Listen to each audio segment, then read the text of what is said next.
Hello, hello, hello. It's way too early for this. Sorry if I look like I've just woken up because that, in fact, that is what has happened. Oh my god. I am currently a bit behind the live. As always, I'm kind of behind you guys probably a little bit. So we're back. Hello, Ed Brawls again. Hello, mate. Hey, Cole. Can't believe Yamakoshi got disqualified. He did late last night, and that gave Gerard G the win. Dams have got a win in Formula 3 before Prema this year. Actually, in the past year they have. Sorry, this is. Oh, this is gonna take some getting used to. Oof. Hang on, let me give myself some audio. I'm currently watching the formation lap. Hang on.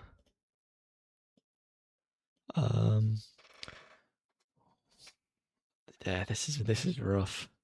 6:45 F3. What am I doing? Wait, Yamakoshi got disqualified. He did, yeah.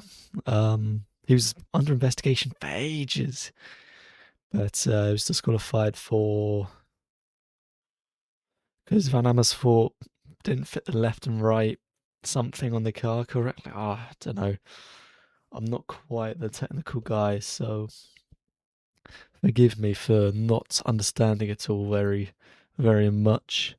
If they don't crash, I'm falling asleep. Yeah, like I need some entertainment to keep me awake here. Otherwise, I will threaten to fall asleep if something good doesn't happen. I need something huge. Yawn count number 1 so far. God, look at the grandstands. People there this early in the morning. The sun is rising there in Monaco. I think this is maybe the worst thing about being an F3 driver, is how early you have to do the feature races on a Sunday. This is just not nice. I can understand why people skip F3, just so they don't actually have to do these early races. Like, this is just not fun, having to do anything this early. Early Sunday shifts. Not too early for me, actually. 1:45 p.m. right now. Lucky. Everyone comment from where they're tuning in from around the world, because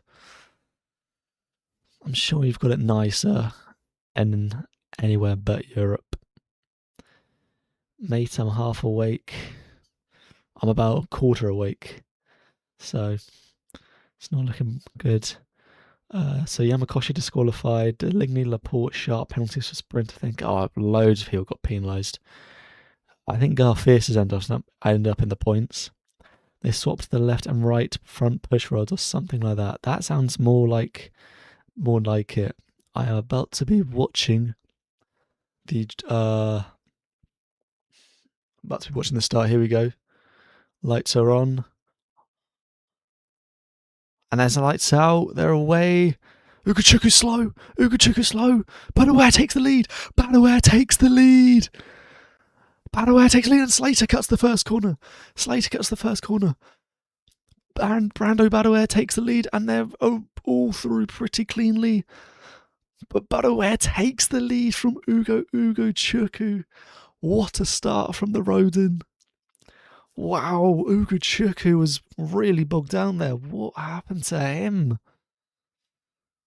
Slater looks to have kept P3, but he's under pressure from the Campos. Is that from Niall, I think? Rivera's up, still there. Yeah, they're all going around cleanly. I think it's got a Trident at the very back here. DePalo is. Was DePalo? Why was DePalo so far back?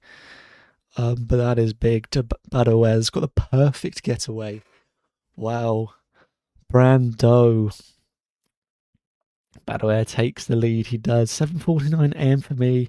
For Max, it's like 6:49. Yeah, it's 10-7 right now.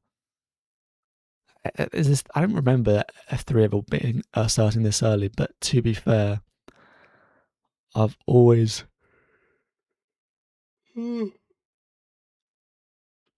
never really been up for F3 early. I usually record the race and then sorry, my mind, I've gone blank there. I usually record the race and then I'm just back for my mind's gone. I record the F3 race and I wake up to watch it, and then F2 is usually around like 9-10, and that's a much better time. Tappinen! Tuka Tappinen, what's happened? He's absolutely punted it into the wall there.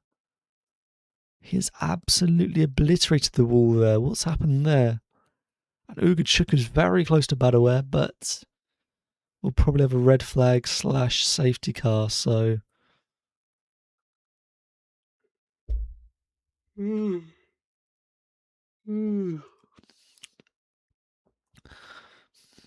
What's happened to Tappinen? They haven't done anything yet.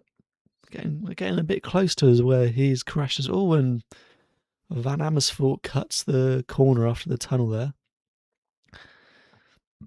Does that look like they're going to have to repair the barrier? Hopefully it's not a red flag. I cannot do red flag. I will threaten to fall asleep. Imagine you're in one of those yachts right there. And do they sleep on those yachts? I'm not quite in this tax bracket for yacht chat, but imagine you're in one of those yachts. Do they sleep there? Because that's not a great sleep, is it? I don't imagine you go to bed early on a yacht, especially not on a Saturday night in Monaco. Got an ART here with front wing hanging off. Is that Gladish, I think? I still have not got to the bottom of how you pronounce his name. Oh, he goes into the pits. And, he was 12th, so that's not good. Potential points pretty much off the cards now for Gladish.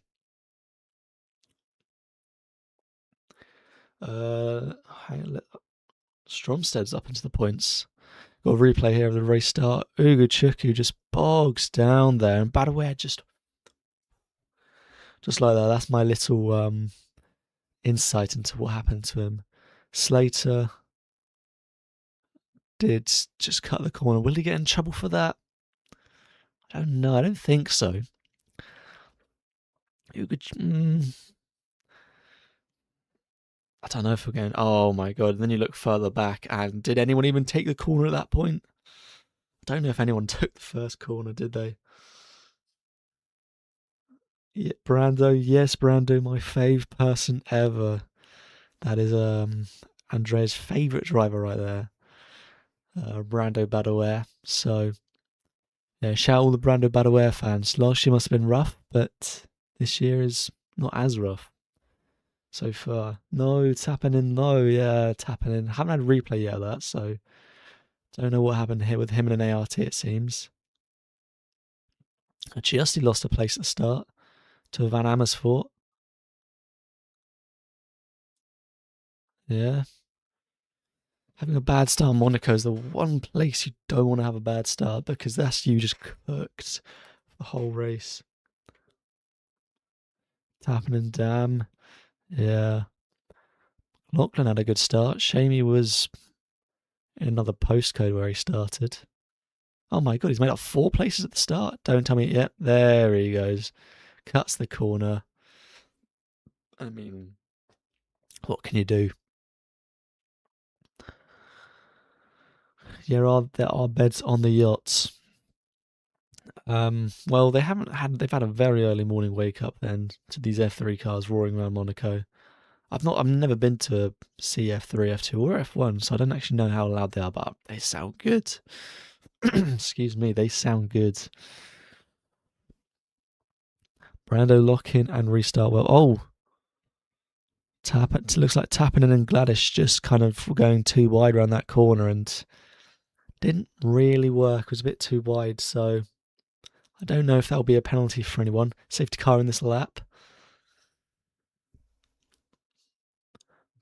Yeah, my friends on one of the yachts. Oh my god.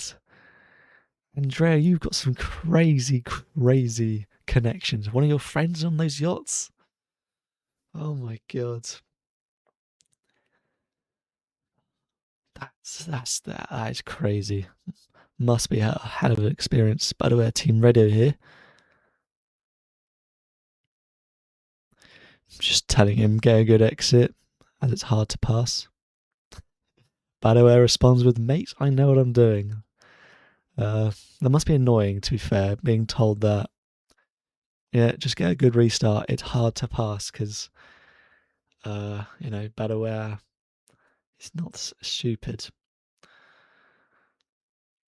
His TV direction is horrendous. Yeah, does Monaco still have a complete, like, they have their own TV direction compared to the rest of the whole calendar? They just choose their own people. Because it used to be like that, but I don't know if they ever changed it. Monaco's always been quite bad because of it.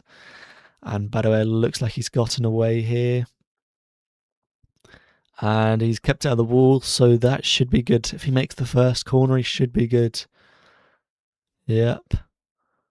And Slater's getting close to Ugochukwu, but not close enough. Will they all make it through turn one safely? Seems like it.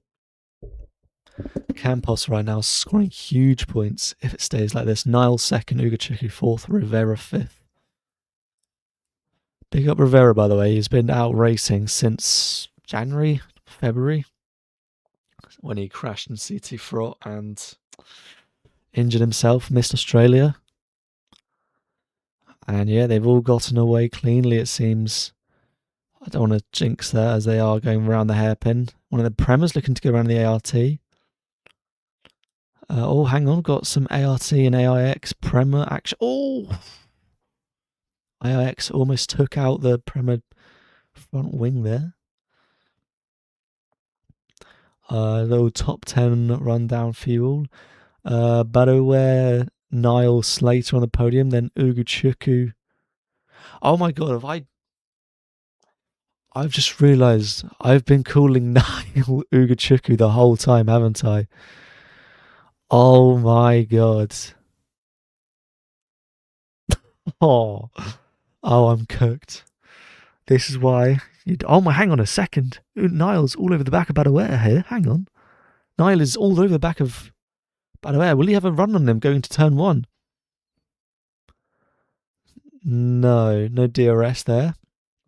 I don't know if DRS would change much because of how short it is. But Slater is also all over the back of Niall.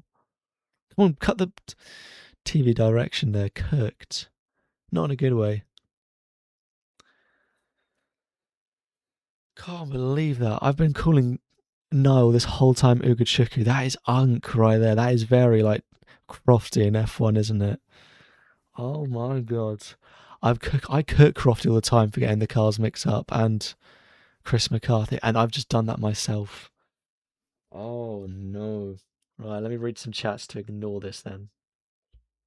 Wait, that isn't even Ugo. Oh yeah, if only I'd read the chats sooner. I'd be surprised if that's not a red. I was surprised, to be fair. Niall was P1. Yep, God, bad, aren't I? Ugo had a great start, and Ugo did have a great start. I just slandered him for no reason. Poor Ugo, I'm sorry. What has happened today? Also, sup, guys, what's up? What's up, anyone tuning in this early? It's about to hit 7 o'clock in the morning in UK right now. Too early. What has happened today?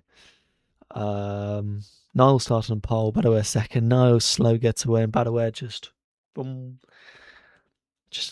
beat him into turn one quite comfortably as well. So, sup, Sonic Racers. That was a very short safety car, much shorter safety car than I expected. They fixed that fast. They did. Big up to the stewards on that. They're not stewards. They're the marshals. They've been locking in on this early morning. Seems like Deligny in the tapping the wall there. with the Prema behind him, the kind of jokes kind of write themselves, don't they? And Benavides withdrew due to injury. Yeah, that was quite a nasty injury. He broke like 3 vertebrae or something, didn't he? He'll be out for a few months. That's massive. I hope he's okay. Painful one for Brad Benavides. He just can't catch a break. He got penalised as well. Like, I think the shooter just got to say, look, sorry. No, hang on. He's got to say to the shooter, I'm sorry, I'm not getting penalised. I have not got a fully functional body.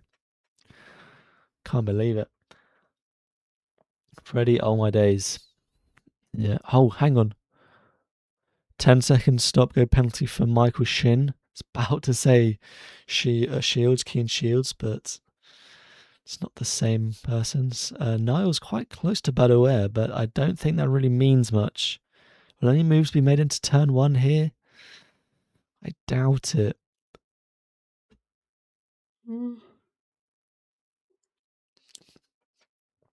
I don't know if I should be apologising for yawning. It's too early for this. Michael Shin in the pits, taking this penalty, serving it even. Doesn't seem like anyone's made a move into turn 1. I think I read something about a 2-month recovery period. Yeah. AX are going to need a replacement for a while. And Benavides has been their big point scorer in the past year, so that's going to be quite a big hit to them. They'll need to get big replacements in, otherwise they might be cooked in the points. Okay, this is good for Brando. Very good for Brando. He's really arriving well. No overtakes yet. It was confusing Ugo for Nile in turn 1. Yeah, I don't know if we can say we. It was just me. I've spread information. I've misspread misinf. Too early. I've been spreading misinformation all race. I apologise to Ugo Ugochukwu and Teofil Nile.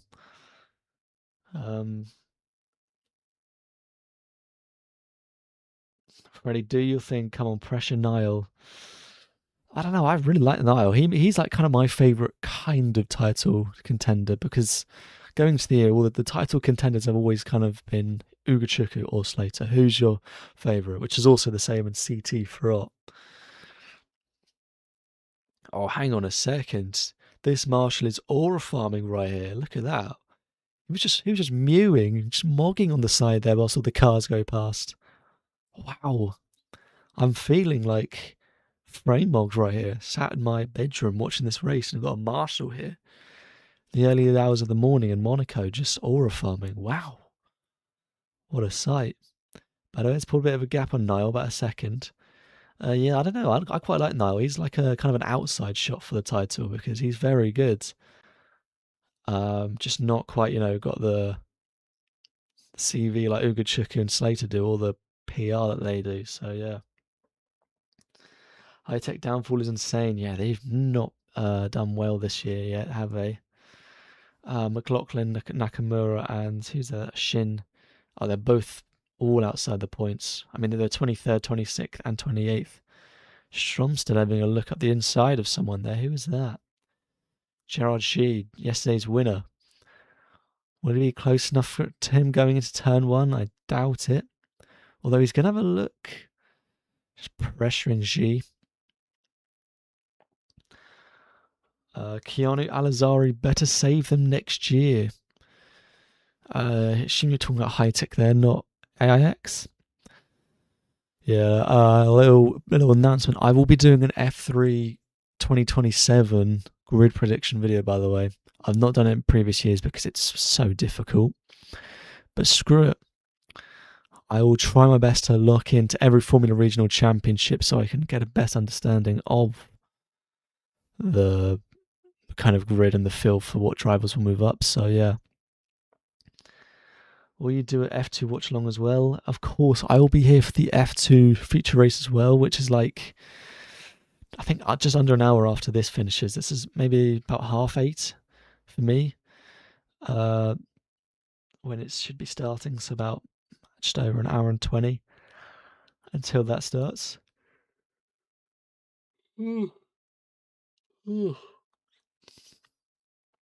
Oh, apologies. Come on, Freddie. This is not how you usually drive. Well, at the front of the race, that's where he usually is throughout his whole career. He's always somewhere at the front. This is Monaco, though, so can you blame him? Lol, Niall is really underrated. Yeah, I think Niall is really, really underrated. He was underrated by me. Yes, last year I didn't think he was gonna do that well, purely because I just didn't rate Van Amersfoort like that. But they're not that bad, Van Amersfoort. So he was very good last year. P8 or something, wasn't he, in the end? And Macau winner, of course. How can we overlook that? Beat Freddie and Ugo in the same race. Was Ugo and Macau last year? Can't remember. But Freddie certainly was because he just crashed out from the lead. Yeah, Niall is good / underrated. I'm just a Slater fan at heart. Yeah, Slater, of course, I know I do appreciate he's got the biggest fan base, which can also. Oh my god, hang on. Shin has been noted for speeding in the pit lane. Oh my god, it's the one person to get penalised so far in this race who's been in the pit lane. Might have been speeding in the pit lane. I don't know. Has there ever been a case where someone's been noted for speeding in the pit lane and they haven't been speeding in the pit lane? Oh my god, hang on. Is Michael Shin under threat here? If he goes in the pits again to have another penalty, is he under threat of being lapped? That won't be good because does he just retire? I don't know what you do at that point because there's no big gaps between any of the drivers apart from DePallo 4.6 back from McLaughlin. There's not really any big gaps. So maybe Sharp's just around 2 seconds behind from Cato. Have we got a replay here, an overtake? No, just one of the high techs doesn't fancy taking the corner after the tunnel. I need to remember the names of the corners. I know there's a Sant Devot. Oh, that's turn 1. There's Raskas, which I do know Raskas actually. I should start calling that corner Raskas. I've had all weekend to call it that, and I refused. There's the swimming pool section. Is there the bus stop chicane? That's Spa. Wait, have I just been ran? Oh, hang on, AIX, Van David, my number one op. Of course, the only F3 driver with more subscribers than me. So everyone, please subscribe, so we can overtake Van David in subscribers. I'm gonna Prema here is not taking another corner. Wharton apparently. Oh, Shin's got another penalty. Oh, Michael. Oh, I mean, he's not even Michael Shin. He's going under the name Woo Hyun Shin, which I believe is actually his actual name. So yeah. Oh dear, Shin. I was saying something about Slater in my Discord server is the role actually that's been selected most. So Slater has a core fan base, actually. Very popular driver. Just note there are a few to beat Slater in a championship. Olivieri is one of them in F1 Middle East. Yeah, shout out Emanuele Olivieri. Great driver. I do really rate him. Doing a Formula Regional European Championship this year. Great driver. Struggled a bit in Italian F4 in the past few years. I think he's done 2 years of it. But Olivieri has beaten him on merit. So has Ugo Chukwu, which can't go unnoticed. Niall at Macau. These things can't go unnoticed. So, yeah, Olivieri, I'd like to see him in F3 next year, but I wonder if he does another year of Formula Regional or not. Now, Ugo won Macau the year before. Oh, of course he did.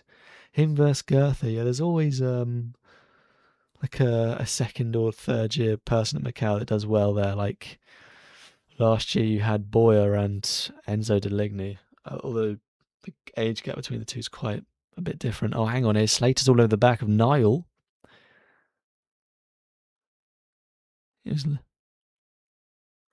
Sorry, I've just noticed. Of course, shout out Chris McCarthy. He was suffered an epileptic seizure yesterday and missed. He's not either been absent from doing his F3 and F2 Monaco commentary duties due to that, which is fair enough. Hope he's recovering well. Not the best situation for him. I hope he's doing okay. But we've got a different commentary here. Not Alex Brundle, but you've still got Alice Powell there. No, they just all put the penalty luck on Shin. Yeah, someone has just cashed in the penalty there to Michael Shin. Don't believe he's been back into the pits yet to serve that. Anthony Nodes, final corner. This year will be Colnagi's third year at Macau. Will it? Colnagi? He did, as in Formula Regional Macau. I can't remember. A lot of drivers, to be fair, have been doing like 3 years at Macau. Not crazily uncommon. I think did Ugochukwu do 3 years? He did quite a lot, I think. Oh, he did. Ugochukwu did. Wasn't he competing in F4? Oh no, he was doing it at Formula Regional, and he did the F3 when they did. Did they do 1 year or 2 years back when they returned to Macau after COVID? They did a year or two of F3 there, ran it back, where Luke Browning, of course, won. My goat, Luke Browning, of course, he won it. They had a stacked grid that year. They had like Marcus Armstrong and Dan Ticktum and like Richard Vishaw, like all these drivers returning to Macau. Hang on, we've got Gerard G. Oh, that's not Ditchy, that's Lacorte all over the back over Yamakoshi. I don't know if he gets close enough to him going into the tunnel. Lacorte. Excuse me. Lacorte might be close enough. Hang on, and he is close enough. I wonder if Yamakoshi will be overtaken here by Lacorte. He defends it and doesn't really get close enough in the end, the Italian. Who this time last year, did he earn himself a race ban or was it afterwards? I think it was afterwards. He did get a few penalty points this weekend last year. Valerio was there too. Who?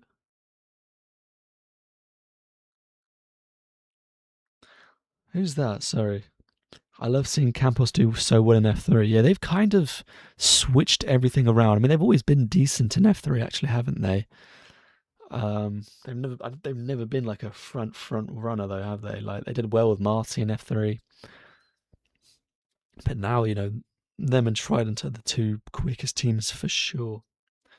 And in F2, like they're one of the quickest teams as well. And F2, they've always just kind of never been there. Like they had to take crypto money from Boschong to be in F2. Like that was a low, and now look at them. They are thriving. Obviously, with Hadjar coming close to the title, Lindblad doing well last year. Ever since the new car, they've been good. They've attracted top drivers, which I like. Campos are a huge team in the feeder series. Garfias is up 8 places. Fair enough. Although we did realise yesterday, like with Van Hoopen, if a driver is very far up the order, there is a chance they've cut the corner. Hang on. Has your Van David been overtaken, or was he trying to overtake a Roden there? Christian Ho. What happened there? Hopefully, Van and DePalo 10-second time penalty. Horrendous weekend again for DePalo. He needs a big weekend soon because Melbourne and Monaco has been very, very rough for him. Biron Bakhti's running quite well. P15, the birthday boy, I see. I doubt he would have been up late last night for this. Valeria's P2 in Euro Cup 3 lost to Colnaghi. Oh, was that not... Is that Rinicella's Is that his first name? Hang on. Rinicella, is that his first name? Oh, it is, yeah. Sorry, I just completely forgot his first name. Completely forgot Stuka finished third last year in Euro Cup 3. Is he back there again this year? I think he's kind of just doing these kind of filler championships until he can eventually get an F2 ride. I think he wants it, doesn't it? But John Bennett beat him to the Triumph seat, I think, and Timet Kaharchik.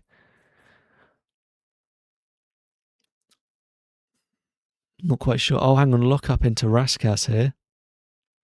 Not sure who for. Claro, Giusti, one of those.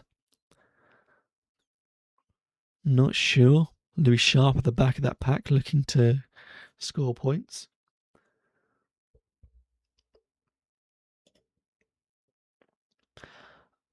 Pepe Marti single-handedly brought Campos back up. Talk about loyalty. Yeah, Marti, I don't know if he single-handedly did, but he raced for Campos' whole entire junior career, didn't he? He went Spanish F4. I don't think he won it, but he did well, like maybe runners-up. And then he moved right up to F3. Did really bad in his first year, tough year. Did he do 3 years? Well, I think he did really well in his second year, but he was looking like a title challenger and then kind of faded away a bit. But he was looking well at Campos. They've had good drivers in F3 in the old car. Mansell, Solov, of course. Oh no, that was Solov went when they came good.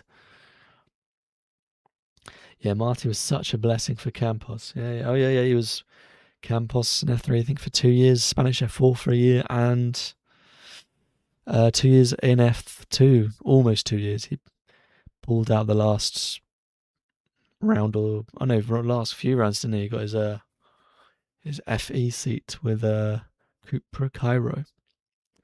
I love seeing him do well in FE. He's doing really well. Giving Dan Ticktum a run for his money. Not had many Dan Ticktum comments as of late in the chat, which I like to see. I do not look like Dan Ticktum. I will not have this. Yeah, Timek versus Sharp was nice. Is that in GB3 a few years ago? Hang on, you're missing someone. Timek, Sharp, and John Bennett. John Bennett is not going to be erased from history. Oh yeah, you did put GB3 after that. Solov was an ART boy with his Alpine livery. He was. That's, a time to forget for him. I think he wasn't great. Although I remember he did get like 3 sprint race wins. Those were the kind of chunk of his points. He didn't really score big other than those sprint races in 2024. He got his Formula E podium here a few weeks ago. He did. And Drugovic, to the rookies. Scored big at Monaco and FE. Shout out to them. They did very well after. Drugovic had a very. I think Barrichello's in the pits right now. Suspension issue apparently. He's being lapped as we speak. I wonder if he's retiring the car. Fernando Barrichello, which I found out making my F3 predictions video. I think he's like the 3rd oldest driver on the grid going in as a rookie. Not something you expect.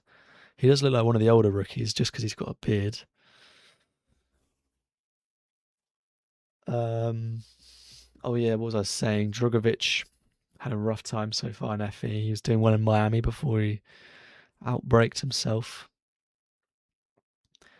Then he got a podium here. So yeah, big up Felipe Drugovic. How's your day? Early, so I'm tired. Not much of my day has been done. 7 a.m. It's crazy. Yeah, John Bennett, lol, my bad. Yeah, never forget John Bennett, my goat. He punted down in Melbourne for no reason. I think that's what made Dunn the man he is now, lol. Too much trauma. Did he? Last year was this? I've wiped that from my mind. I do not remember that one bit. Shuich just skipping Nouvelle Of course, the Nouvelle Chicane, that's the word for it, is a fine racing move. Yeah, it's too early for them as well. They can't be bothered to do so much work. Wouldn't be surprised, if they're just chilling there. Maybe nice, like, martini in hand. Nice little bit of breakfast. Oh, and Enzo looking for a move up the inside of Biron Bakti into the final corner there. But it looks like Enzo, hang on, we might have an overtake here.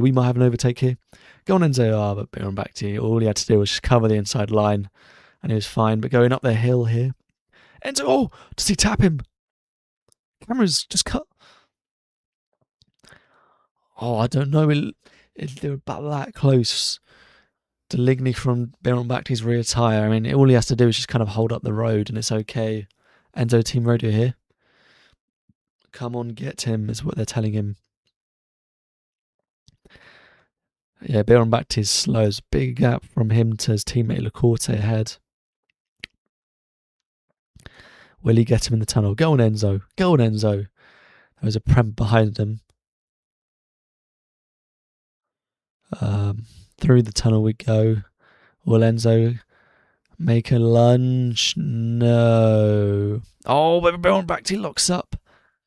I wonder if he's cooked there. He might have. I wonder if he'll give up the position. Yeah, he's gained a gap over Enzo there.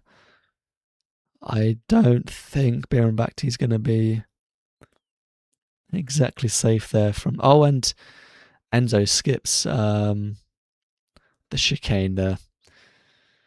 Yep.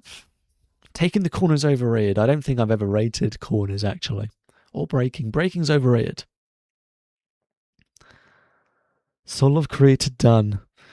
He did. How can we forget? I remember Solov when he just 2024 F3 like practice at Melbourne, where I think he was just annoyed because Dunn was impeding him, so that he just pulls up alongside him and just whacks him into the barrier for some reason,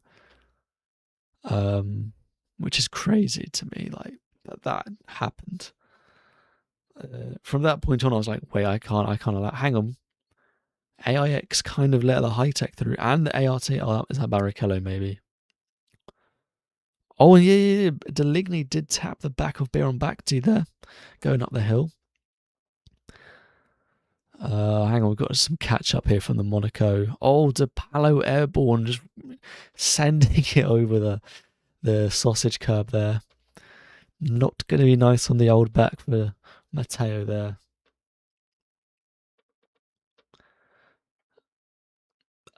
Just a little shortcut, skipping a corner. Yeah, just a little one. Gains time.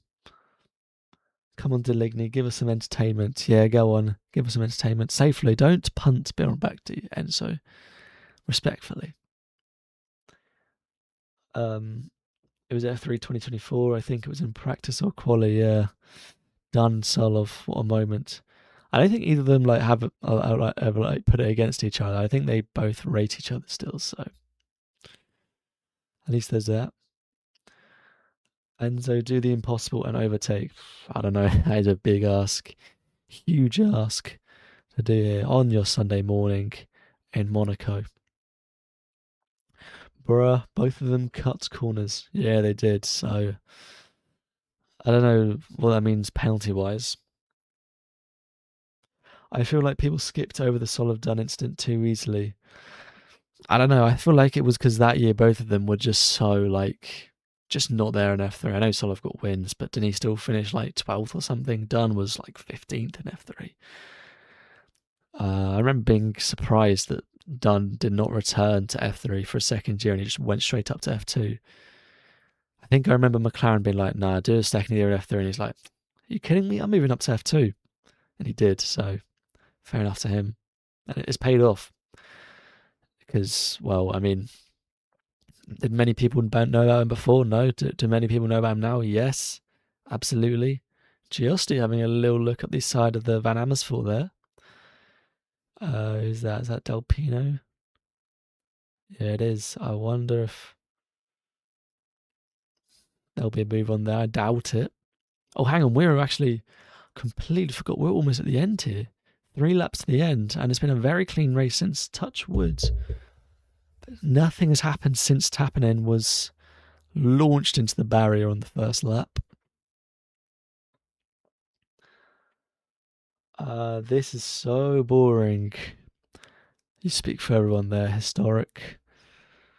But fortunately, F3 returns to a racetrack next week at Barcelona, isn't it? So we're lucky there, aren't we? I'm hoping to be live next week for Barcelona, by the way, so keep your eyes peeled, and I hope to see all of you back in chat for that. Nouvelle is genuinely optional at this point. What, to cut or overtake?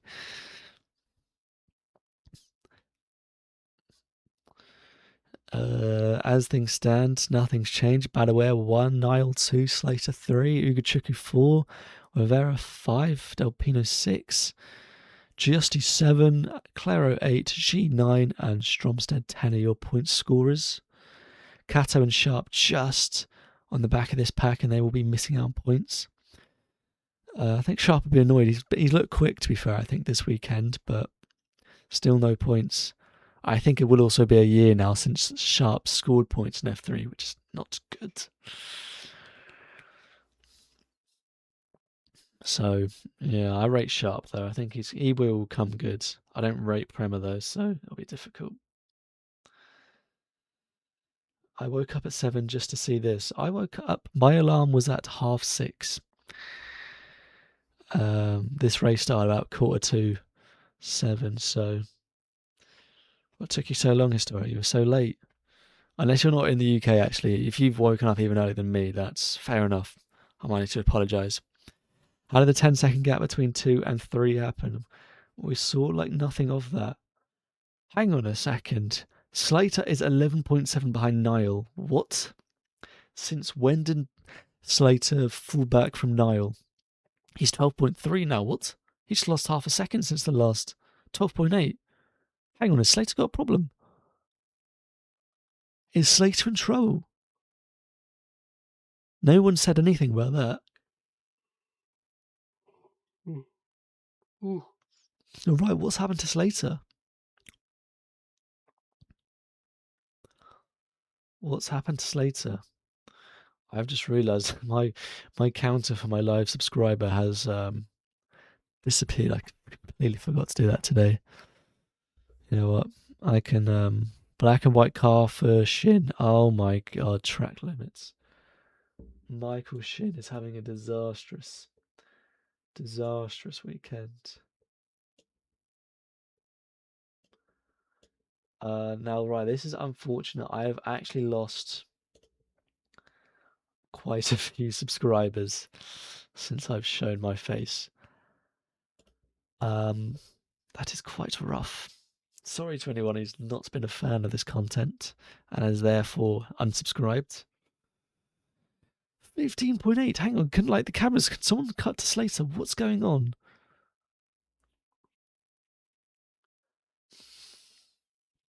Or is this yellow flag out?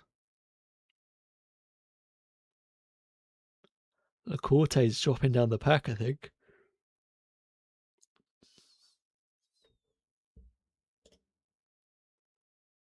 Yeah, and Baron Bakti just fell down the order a bit there. I wonder if there's something happening. Yellow flag still out.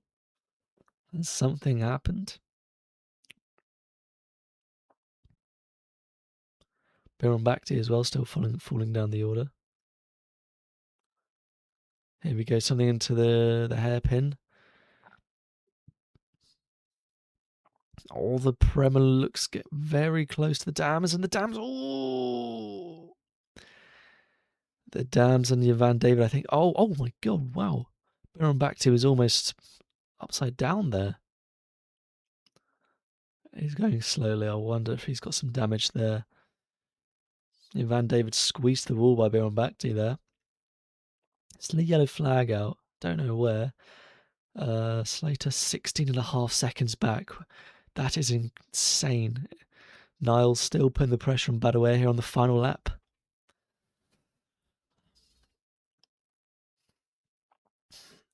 Yellow flag and damn civil war. I don't think it is. I don't think Lacourte and Baron Bakti have been caught up in anything. Where's Lacourte? Oh, Lacourte's out. Since when? Two separate incidents, yeah. Where did they call him? No idea. No one knows. But Brando Badaware comes to the line, goes around the final corner, comes to the line to win in Monaco for Brando Badaware. Rode in at the top step of the podium for the first time since Belinsky last year, I believe.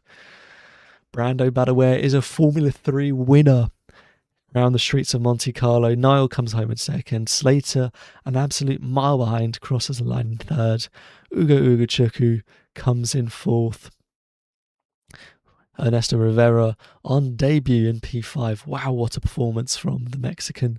Del Pino, Giusti, Claro, G and Stromstead round out the points. Kato, Sharp, Yamakoshi as the next few after in the non-point scoring positions, as now all the other drivers are taking the checkered flag.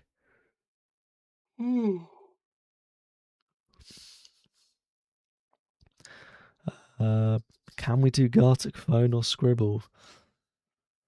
I do need to do another kind of game stream on Bedouin Radio.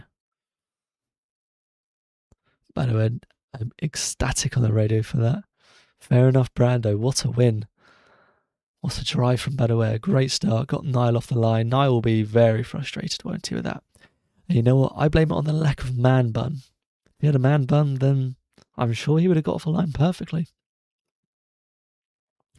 Yeah, Gartic phone, I don't know. I feel like it's too early. I haven't really got the viewers for it either, the number here. But I will return with another game stream either next week or maybe the week after. In the near future, I do hope to do more Quiplash as well. Some more streams, yeah. So keep your eyes peeled for that, and don't unsubscribe, because I am losing subscribers at a very rapid rate here, worryingly. Brando, I love him. Who cares? Brando's cool. Andrea in the chat is freaking out as a Badaware fan, freaking out for him. I'm sure this is big.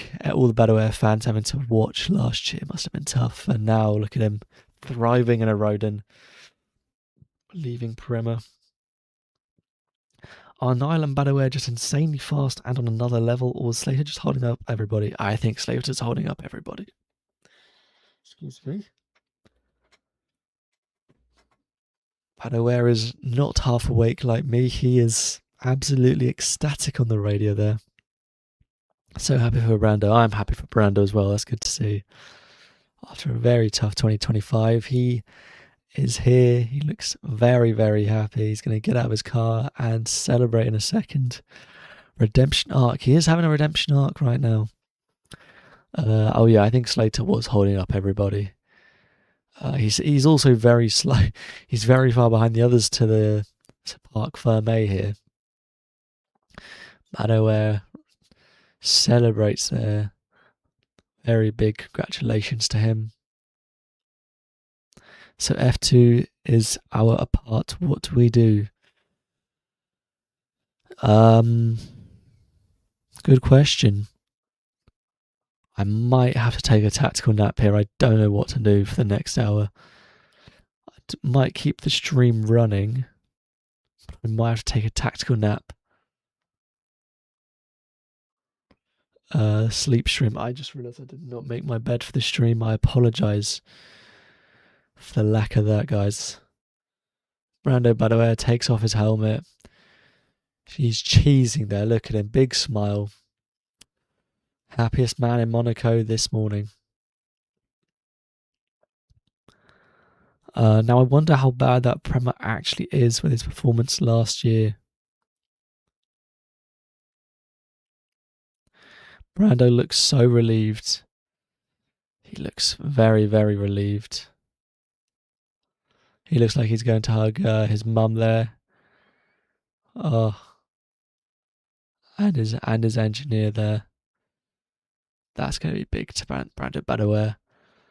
He looks like, I reckon he's definitely finishing up in the championship. I definitely overlooked Brando this year. Wow. Brando looks so relieved. He does. Sure, that's a huge relief off his shoulders after the really hard 2025.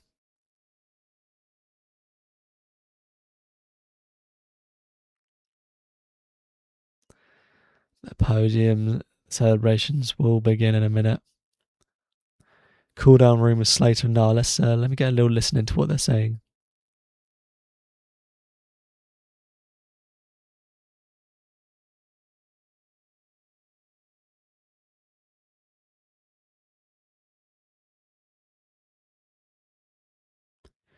The two drivers congratulate Badaware. What are they saying? Nothing. Great entertainment here.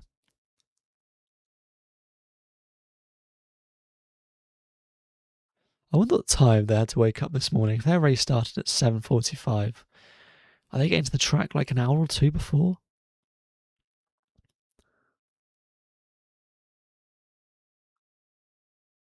Later saying that was him yesterday. There's a replay of someone getting squeezed at hairpin. DePalo going airborne. Replay.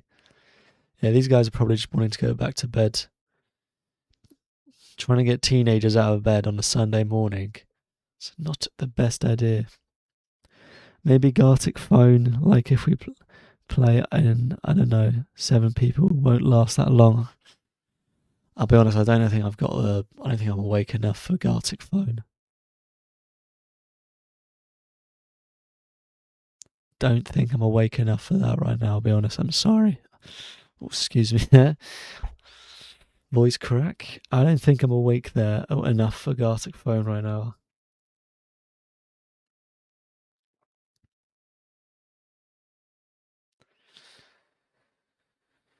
Yeah, sorry about that. There will be a Gartic phone stream soon though, don't worry.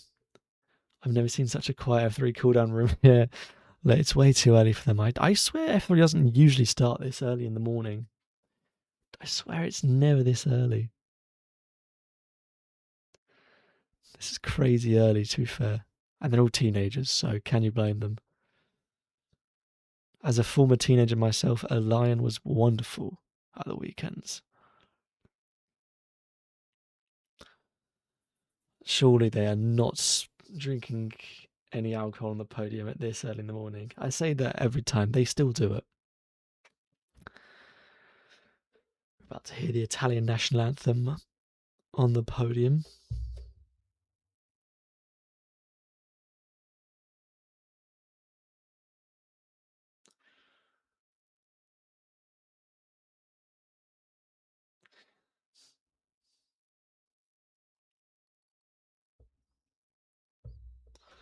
We've got F2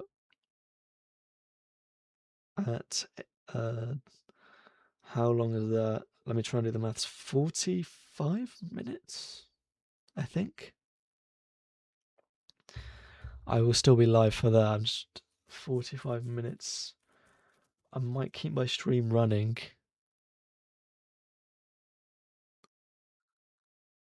And then just obviously turn off my camera.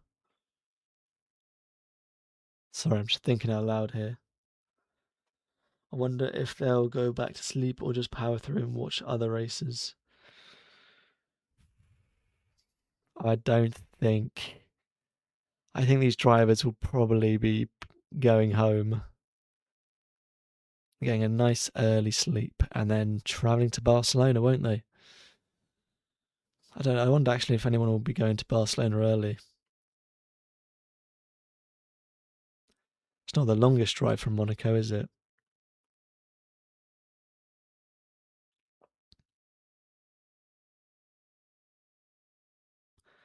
Oh, the Italian national anthem. What a national anthem, by the way.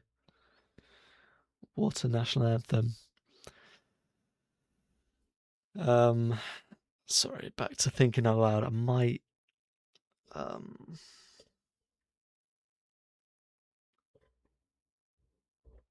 uh,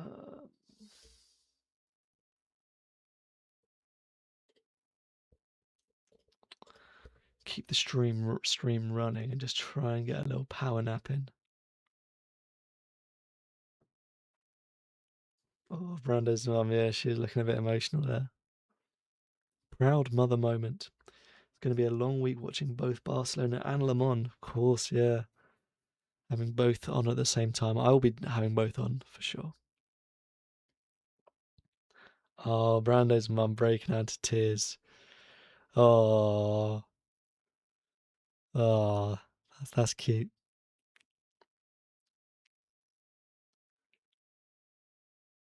Ooh, ooh.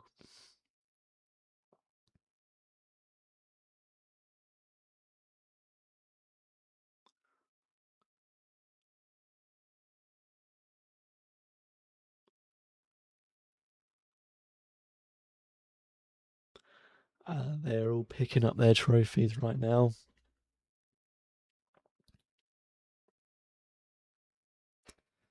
They are spraying champagne. It's approximately 20 to 9 in the morning for them right now.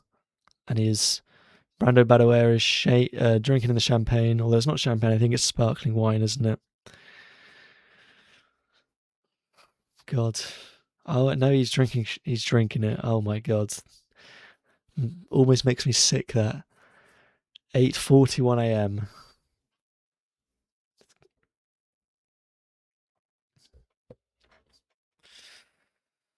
Oh,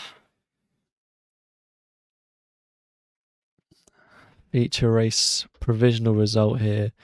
Badoer, Niles, Slater, Ugu, Chuku, Rivera, Del Pino, Giusti, scoring big points for MP. Calero, G, more points, and Stromstead rounding out the point scorers. I don't know what James Wharton fastest lap, but he's outside the top 10, so no point for that. But I wonder what the championship standings are looking like now. I think Badoer will be up there. Slater too. Del Pino scoring big stills. If F3 is not interesting, what F1 would look like, or F2 will be good. We have done on grid. Like it's definitely going to be interesting. Oh no, Monaco's never interesting. This is if this is your first time or not, I apologise if it's not. But Monaco's never an interesting race ever. Uh, Prema did something. Prema, how do I translate this word? Screwed Brando, Leon, and Ugo over. They did a pretty strong lineup, and they both all had pretty horrible years last season. Like they're all suddenly good as soon as they leave. Yeah, so as soon as they all leave, to be fair, they've all been locking in. So Leon winning the sprint race yesterday. Commentator just called Brandon Badoer. Um, yeah, I think I will keep the stream running, guys, but I will be back soon for the F2 race. So I will see you all there shortly. Enjoy the next 40 minutes or so, guys. So goodbye.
Hello everyone. I am back for this F2 feature race. Hang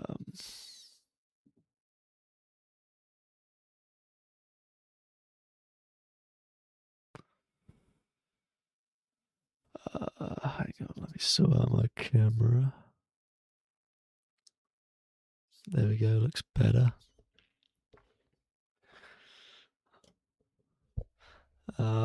How are we all doing? How is everyone doing? Hello everyone in chat. Hello, let's just hope there's no heroics in Santavot, please. Alex Dunn in all caps. I'm not awake enough to shout that, I'm afraid. Hello, Mr. Limit. It's starting. Hello, Max. 4:25 a.m. here. Oh my god. Dello, you are crazy. 4:25 a.m. I had to wake up for the F3 feature at 6:30, and I thought that was insane. But 4:25 a.m. That's crazy.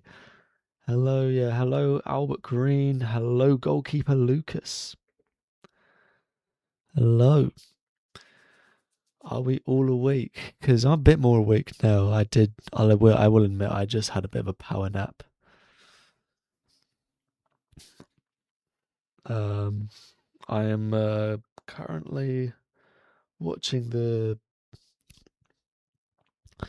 stream, but I, of course, am a minute or so behind. I am seeing the cars on the grid. Hello, did anyone here watch the F3 feature race? That was a pretty dull feature race, I'll be honest, but let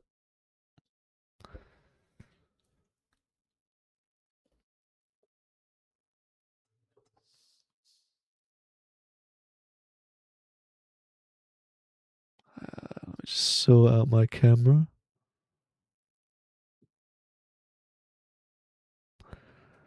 Sorry, I've moved my camera and now it's not in a good position. It was perfect before.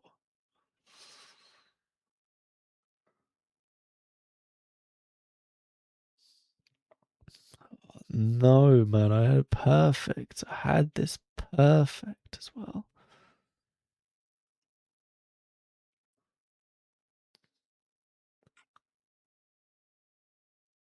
Oh no, look at this. What have I done to my camera, man? My Raphael camera.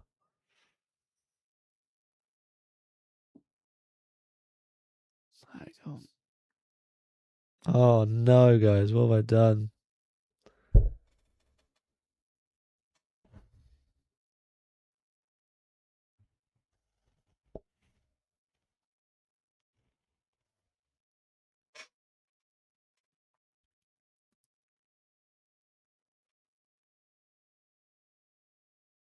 It might be cooking. Okay, that might be better.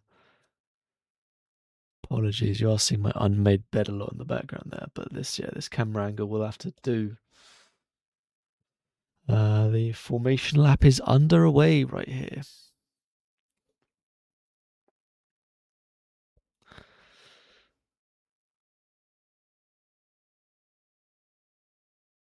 Hang on. Who's starting in 18th? Hang on, I just missed that. Someone's starting 18th. Someone's starting 18th. Who's starting in 18th? If anyone in chat can help me out, that would be great.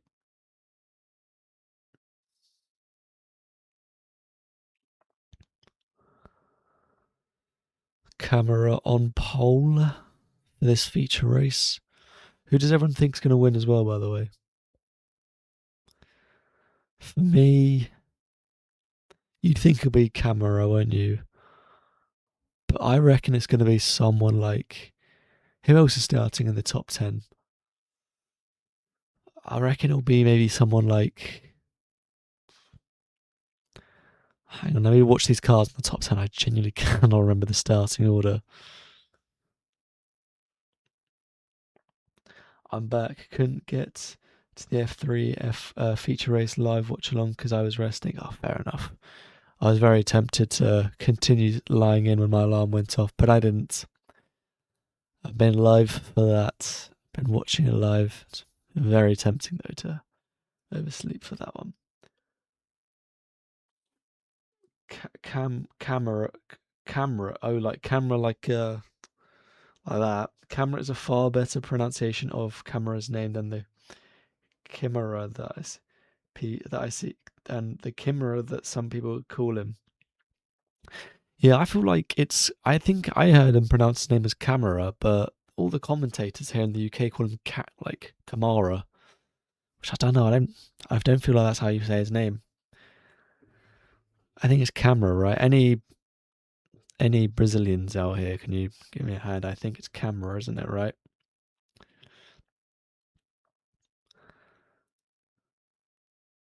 Oh my gosh, Herta almost ran into the back of Intrapruvacak on and boy, no, Montoya. Oh my god.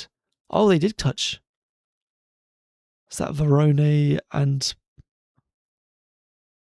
oh, hang on, they are onto the grid. Solovi Camera for the start. This is going to be juicy, guys. This is going to be juicy. My winner for today. Beganovic. Go on, Dino Beganovic. Double dams win here. Why not? John Bennett at the back, my goat. All right, I'm excited for the start. Here we go. All right. 1 light, 2 light, 3 light, 4 lights, 5 lights. And they're away here. Good launch for Camera, looks like initially. And Camera looks like he's going to get to the first turn safely. He does. Lock up from Alex Dunn. But he makes it through safely. Ooh, that was getting scary there. They've all made it through the start all cleanly. I saw a bit of body work flying somewhere. But it looks like everyone's got away clean. He hurt it down the inside of Boyer. Is it clean? Is it safe? Who knows? Who knows? But it's a very good clean start. Camera, Solov done.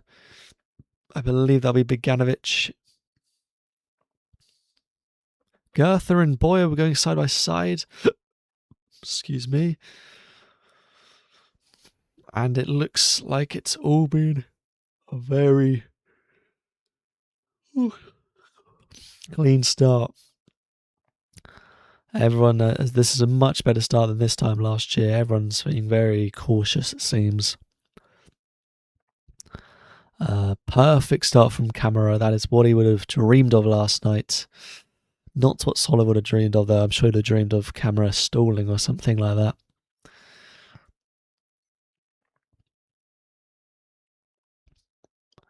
Apparently there are marshals on track. For what? I'm not seeing yellow flags out. Let's read some chats. Your pronunciation is right. I have Camera, I hope. Hope everyone else agrees. Stenchorn, terrible start. Yeah, did he drop down? Where did Stenchorn start? I swear he was closer to Dunn. Oh, that's Beganovic in P4, not... Oh, no, wait. Sorry. I thought it was Belinsky, but it was Beganovic. Miata's up into the points. I don't think he started up there. Oh, Dirksen started 18th. Oh, God, Dirksen. Not a good start from him. Camera for sure will win. I kind of hope so. He's overdue one this season so far. Can tell Nicola was studying Brando's start. He was, but unfortunately for him, Camera too quick. Too quick off the start. Good start from Dino as well. He's going to hope for a podium, isn't he? Watching this while washing dishes. Shout out everyone washing dishes. That may just be one of you, but yeah, that's great. Washing dishes in F2, that's great. I rate that. Everyone, wash your dishes. Wash your dishes, that's important. Bennett has made up a few spots, guys. Breaking announcement, John Bennett is not last. He is 20 right now, P20. Race control, Montoya Verona instant, turn 15 collision noted. Is that on the formation lap? I don't know what the procedure is for that. It didn't look like much, but I don't think you can penalise any of them because Montoya just came around the corner and banged a lot of stopped cars. Where is everyone tuning in from this morning for this race, by the way? Where is everyone tuning in from? And who is everyone's winner? Who does everyone think's going to win? I don't know who I think's going to win. I have a feeling it's not going to be one of these. Sorry, excuse me. I have a feeling it's not going to be one of these front running guys. I have a feeling about the alternate strategy here. Colton Herta for the win for me. A man can pray. A man can pray. 42 laps of Monaco for these F2 drivers. I am watching this from, don't know how to pronounce that one, I'll give it a go. Doetinchem, the Netherlands. I hope I got that right. Shout out the Netherlands. Brazil, I just want Camera to have a clean race and win. Shout out Brazil, yeah, look. Brazil have, they've had it well in F3. Pedro Claro he's been doing well. Camera, though, he's leading this race, but Solev is trying to apply the pressure here. He's very close to him, hoping something can happen. Obviously, this is going to be more entertaining than F3 as you have strategies involved. So Solev will hope that he's on a different strategy to Camera. He'll hope.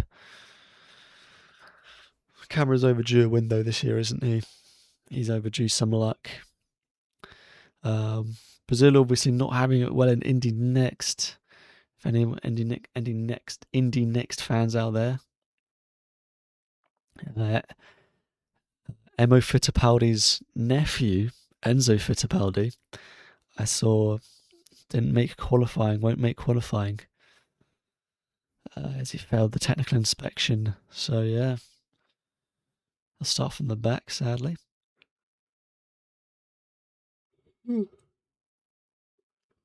No overtakes yet. Replay of the race start here. Let's have a look at this launch from Camera. Oh, Stenshorn very slow. Camera is perfect. Yeah, Stenshorn losses it 2 spots there. Boganovic, good start. And who's the other Alpine? That's Mini, I think, isn't it? Or is it Mini? I think Mini's the last one.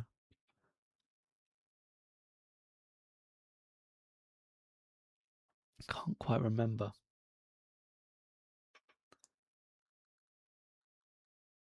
We hope for a crash between the top 3 and a win for Dino. Oh, on board from Stenshorn. Yeah, a lot of wheel spin.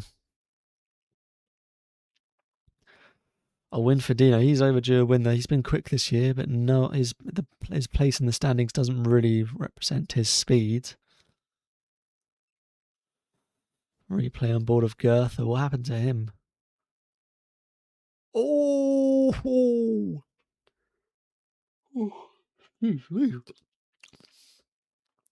Goethe squeezed against the wall from Miata there. He hit the wall quite hard. Got Villagomez. Oh my god, good move from Villagomez on the AIX. Can't tell if that's Shields or Fittipaldi. I think it might be Fittipaldi. Camera's pulled a bit more of a gap on Solev here, 1.2 seconds. I would say this Indy Next season deserves a video. I've not been that excited for a title battle since F1 2021 or Phoenix NASCAR 2025. Yeah, like, I'm really excited about Indy Next. I might make a video, maybe a short or a TikTok or something. I don't know about a full main channel video, but I'm really enjoying Indy Next this year. The F2 of IndyCar, you could call it, really.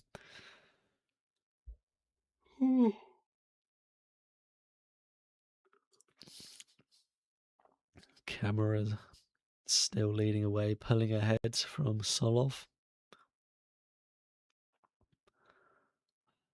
top five. The top five in the race right now, I reckon are probably the drivers finishing in the top. Actually, you know what? I would say the top seven in the race right now are the drivers who will likely finish in the top seven of the standings. Maybe Dirks and can finish a bit higher up, but Camera, Solid, Dunn, Beganovic, Mini, Stenchel, and Leon for sure going to finish high up in the standing. They've been good this year. Harter should be up there, but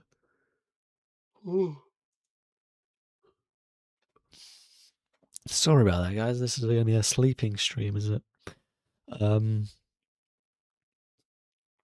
What I was going to say. Miata Gertha is noted for that.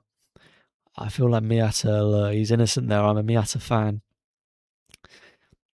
He's an innocent bystander. I'm sure he had someone on his left. He had no other choice but to squeeze Gertha.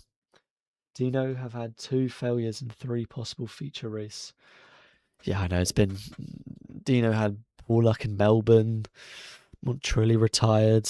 It's been bleak for Dino Beganovic. Not that luck going his way.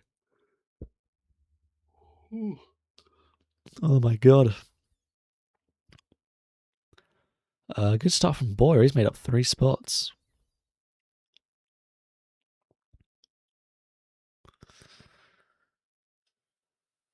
Alright. Monaco slog is continuing right now. I wonder if we'll get any very early pit stops yet. Or any safety cars.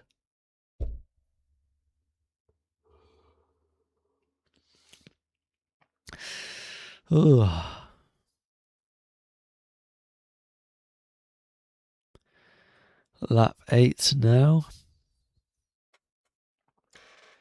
We're having a slower... Oh, Montoya's in the pits. And this looks like it's a strategy call. And Van Hoopen as well. This looks like a strategy call. Okay, this is interesting. Oh, Montoya, slow getaway. Quick stop from the Prema guys. It wasn't a quick stop. Van Hoopen, good stop.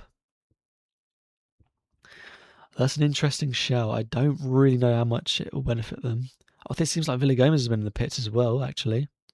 Missed that.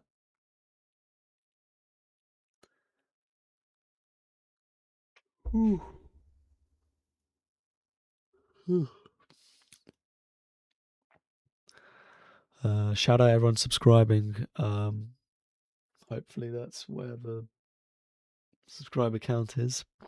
Somewhere around there. I am unfortunately losing subscribers right now. Oh, hang on. We've got some racing action here. Villagomez on Montoya. Villagomez on his much warmer tyres than Montoya, you'd imagine. Oh, he's going to get him in the tunnel here, Villagomez. Montoya doesn't seem like Villagomez is going to outbrake him here, surely. Go on, Villagomez. Give us an overtake. Oh, look up. Montoya. Yeah, he skips the corner. Surely Villagomez now gets past him. He does, yeah.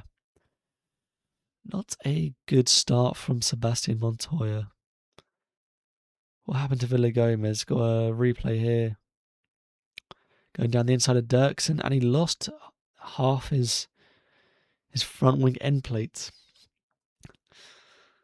Did he really?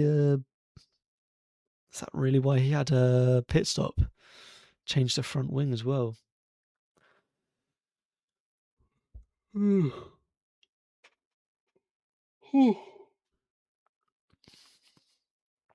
Oh, still a very early morning start for me here. Still very, very too early.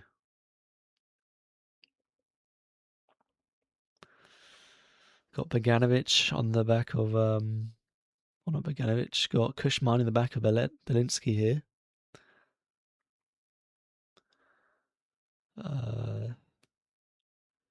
I do not expect many overtakes here at all. The best overtaking chances we're going to get are when people just come out of the pits on cold tyres. And hang on here. Solov is very much closer to camera. I wonder if Solov is going to do anything here. Solov will need to stay as close to camera as possible. I've got an AIX in the pits here. Fittipaldi pitting. Yeah, I suppose, look, if you're starting this far back in the race, you've just got to just try anything, something. Any kind of gamble, any kind of risk. You've got to do that.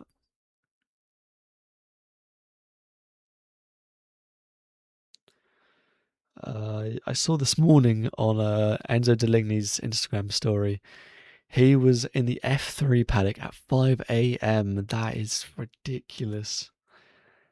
These...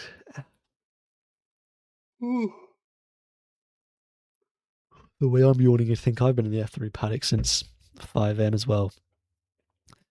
It was dark when he was put that Instagram story up like that. It's just crazy start. Can you believe that? That's why I could never be an F3 driver. That starts way too early. By the way, Verone is under the same company to be an F2 as Herta with GM. Same with Verone. So if Verone continues to be all right this year, they might put him in F1 eventually if he can get a license. I'm sure that's the... Oh, camera skips the chicane here at the end of the tunnel. Interesting. Interesting. Okay. Solo, I'm sure, not be happy with that. Veroni in F1, I'm sure he's come to F2 for... partly for the exposure. I think we underestimate the exposure that F2 gives drivers. Excuse me.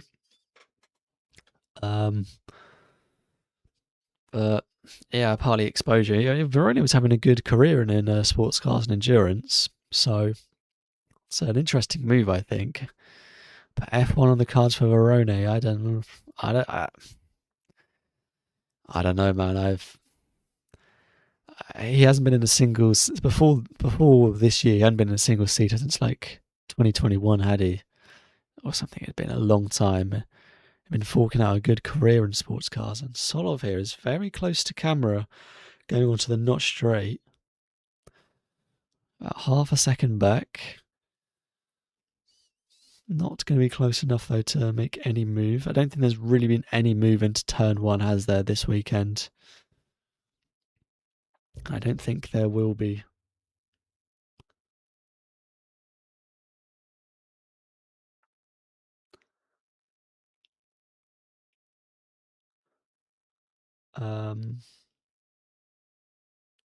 Sorry guys, just posting a link to this stream on my Twitter,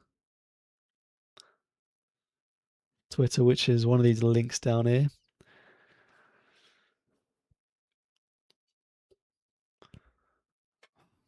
Yeah, Verona in F1, I don't know. I don't see that happening.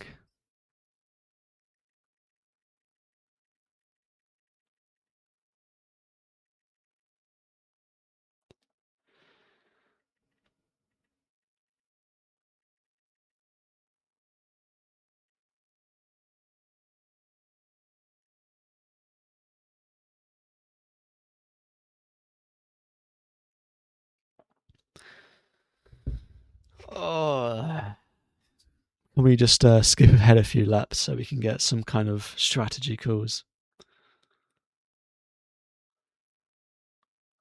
Camera and Miney. Oh. Ooh. Very close right now.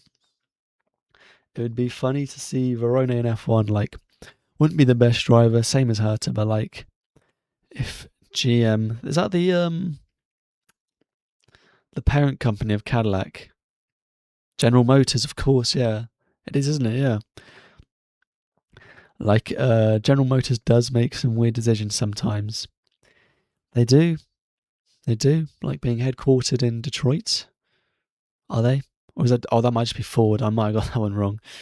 Probably wouldn't happen, but would be funny. Yeah, it would be a funny thing to see Verona in F1.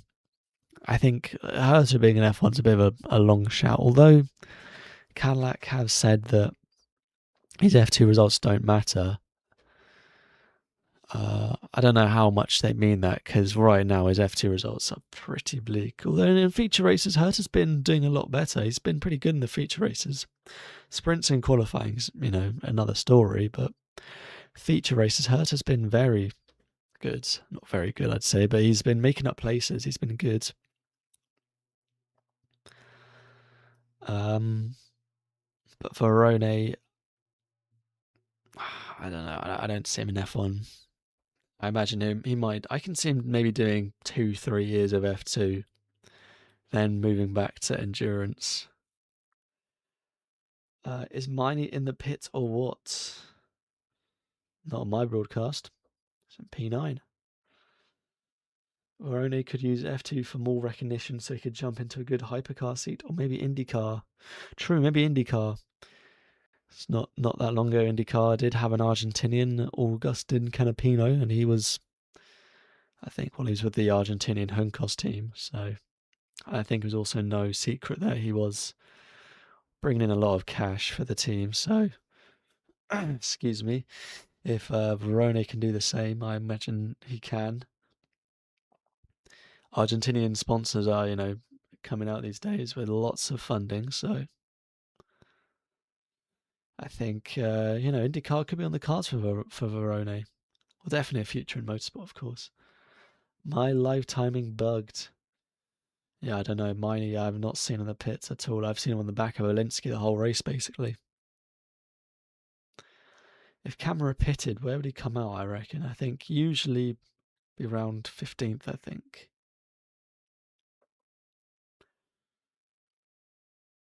You know what I can do, actually? I'm going to make things more interesting.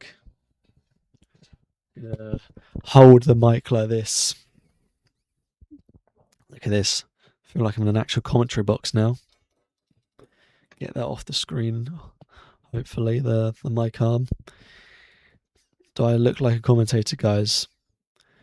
Canapino also came from touring, right? Yeah, he was in sports cars or something, wasn't he? He had that was a really random career path. He was in like sports cars or touring stock cars. I don't know, something quite random. It was in something in Argentina. Camera seems to be conservative on his pace right now. Yeah, usually the race leader can do that, can't they? Villagomez in the pits again. Camera, he's pitting again. Villagomez going for the very alternate strategy of a two-stop. Not a very popular tactic in F2. Maybe for a reason as well. Is Villagomez going to be? How close is he going to be to Camera? Okay, he's quite far ahead. Yeah, I think the leader usually in the race is always quite a bit conservative on their tyres. As they have that luxury of clean air and all that, especially in Monaco, where you can kind of set the pace. You're not really going to be overtaken. Jack Beaton got out-qualified by Niels Coulan. What the hell? Well, yeah, Beaton's not having a good time in Indy Next this year. It's been having a difficult old time. Big move, though, right? Formula Regional to Indy Next. I'm not quite sure what that in terms of the car. But Beaton's having a tough time, for sure. Coulan's not been that bad, to be fair, in Indy Next. Obviously not great, but he's not been awful. In a Chip Ganassi car. Lap 16 right now. No, doesn't look like any pit stops are happening soon, but there are mechanics here standing next to these tyres, just kind of soft launching a potential pit stop, maybe. Not showing their hand too much, but they're just teasing, going, we could change tyres, we could.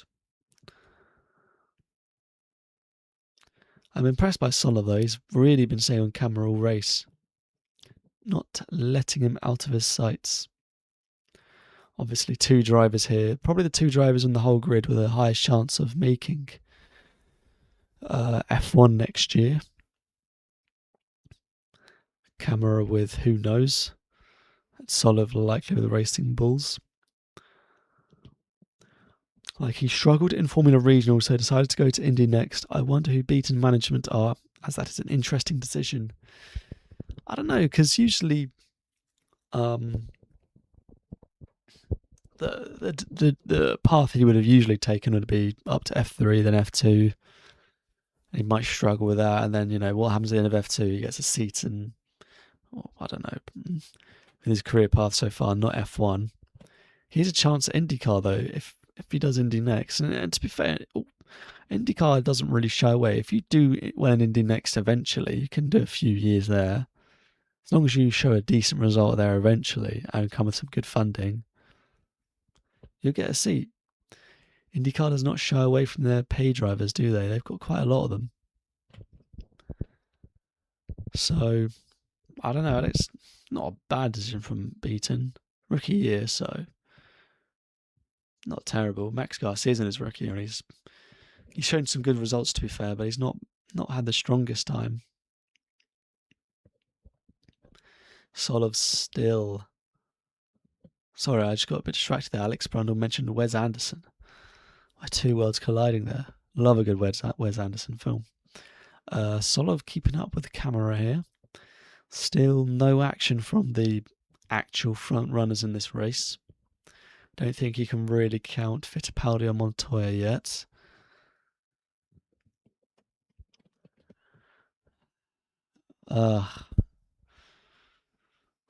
I did not choose the best weekend to do my first live stream watch-alongs. Bortoleto on screen here.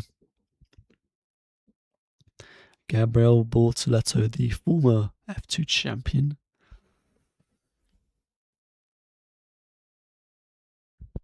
Hang on, let me try and change the camera view. Oh, that's very low.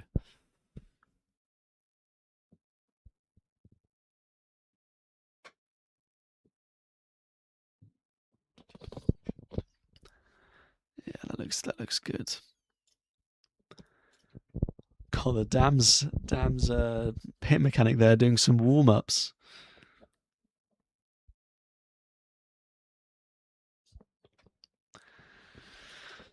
Yeah, I did not pick the best weekend to do my first ever watch-along. Monaco of all ones. Hopefully, though, Barcelona next week. I'm hoping to stream that as well. Hoping.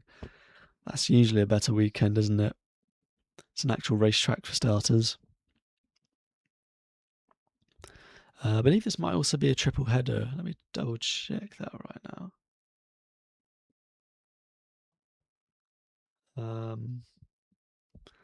Let's have a look.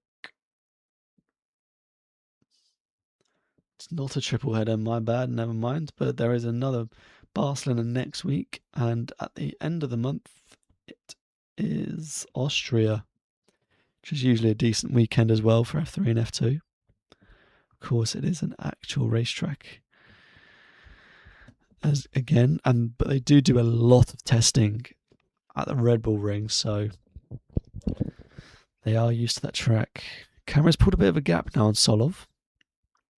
I wonder if Solov's just sat back a bit, get a bit more clean air and all that. Do you think Fornaroli will get a chance in F1? FP1 session, yeah. Seat-wise, nah. He's I believe he's testing the McLaren hypercar, isn't he? So I reckon he'll go right there. That'd be a really good move for him, though, if he goes kind of straight, not sort of straight from F2 to hypercar. That's a very good move. Drogovic had to do ELMS for a few years of that, didn't he? Eventually got a hypercar, GTP and IMSA, didn't he, I think? But Fornaroli F1 seat, nah. Does anyone here really think Fornaroli has a chance of making F1? I don't think so. I don't think teams rate him that highly. McLaren do. I think someone's obviously going to take him on after becoming F2 champion, but no one really rated him before. He never joined a team, but obviously he could have turned down offers. I saw someone say Yuki would get a Haas seat next year, but I'm like, he was Honda, so if a Japanese driver was in there, it'd be Miata, but next year lineup will probably be Behrman and Camara. Yeah, so it does look like Ocon is going. I don't think that's a secret, really.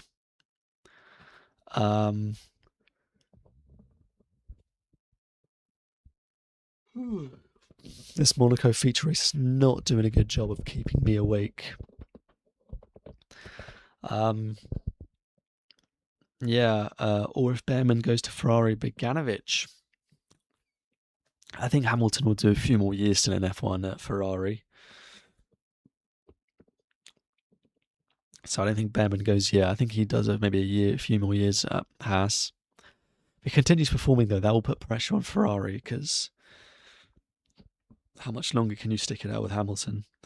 Obviously, he's doing well this year, so yeah.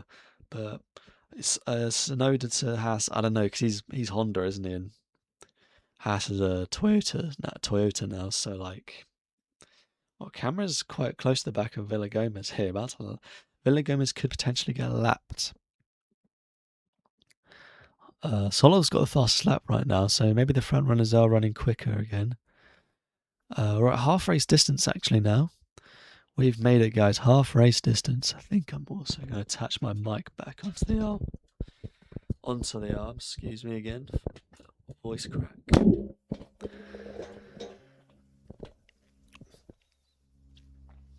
I don't see Tsunoda. I don't know. I don't think Tsunoda will return. He was good in F1. Good enough? I don't know. There's a lot of exciting young drivers coming back, so I don't know. He might have lost momentum, and there might be better options out there than Tsunoda, quite frankly. He's got experience, which will be key, but I don't know. There's some good young drivers coming through. I don't think. Oh my god, Mini's tyres are looking very shot. Very cooked. I only see Fornaroli getting a F1 seat if we have a 12th team entering, or if Piastri disappears tomorrow. I don't think McLaren, even if Piastri dipped, even if he left, I don't see them promoting Fornaroli. McLaren would look elsewhere. Fornaroli, I don't think's F1 quality, respectfully. Crazy to say about an F2 champion, but I don't know. I feel like he's overhated and maybe a bit underrated, because he did still win F3 and F2 back to back. But I don't know. I think Fornaroli is a bit overhated, but also overrated, if that makes sense. I don't know. I think I'm said too much about Fornaroli. Yuki is more likely to go to Super Formula or open his restaurant, which is his dream. He's always spoken about that, but I don't know. Racing's probably still his main priority, isn't it? He can do both on the side. Super Formula for Tsunoda, I don't know. I think there's not been many rumours, but I'd like to see Tsunoda in IndyCar maybe. Obviously Honda, hang on, we've got Lewis Hamilton strolling through the pit lane. Look at him, aura farming in the fire drip that he usually turns up in. Look at him, aura farming, turning up to the paddock, walking through the pit lane. Obviously without his companion Kim Kardashian, who's been there this weekend. But where was I? Tsunoda, I don't know about Super Formula. Maybe Super Formula. I don't know. Super Formula's not doesn't do that many races a year. It's not a big calendar. They don't race that frequently. Tsunoda, I don't know. I feel like I don't know about Super Formula. IndyCar maybe, with Honda being one of the two engine providers and the better engine provider. They might push for a driver there, and Tsunoda could be top of it. For me though, Kaku Noshin Otta, I would love him to see him in IndyCar. Very good driver in Super Formula. Obviously he's also a Honda driver, so hopefully he can do that somewhere in IndyCar. I'd love to see a Japanese driver full-time in IndyCar. That'd be great. He's also doing Le Mans, isn't he, next week? After he's been in a hypercar in the past few years. Still getting to grips with that. If Piastri literally disappears tomorrow, would McLaren replace him with Fornaroli or Pato as an urgent and immediate replacement? If Piastri genuinely just randomly decided, I don't want to do F1 tomorrow, I'm not going to be taking part in from Barcelona onwards. We've got some pit stoppers here, Goethe and Bennett. My goat Bennett, go on, try and what can they do? Good stop. That could give him the win there. Come on, Bennett. Come on, John Bennett. Goethe as well. Obviously, the man who got squeezed into the wall on the start. Still no stop yet from the front runners.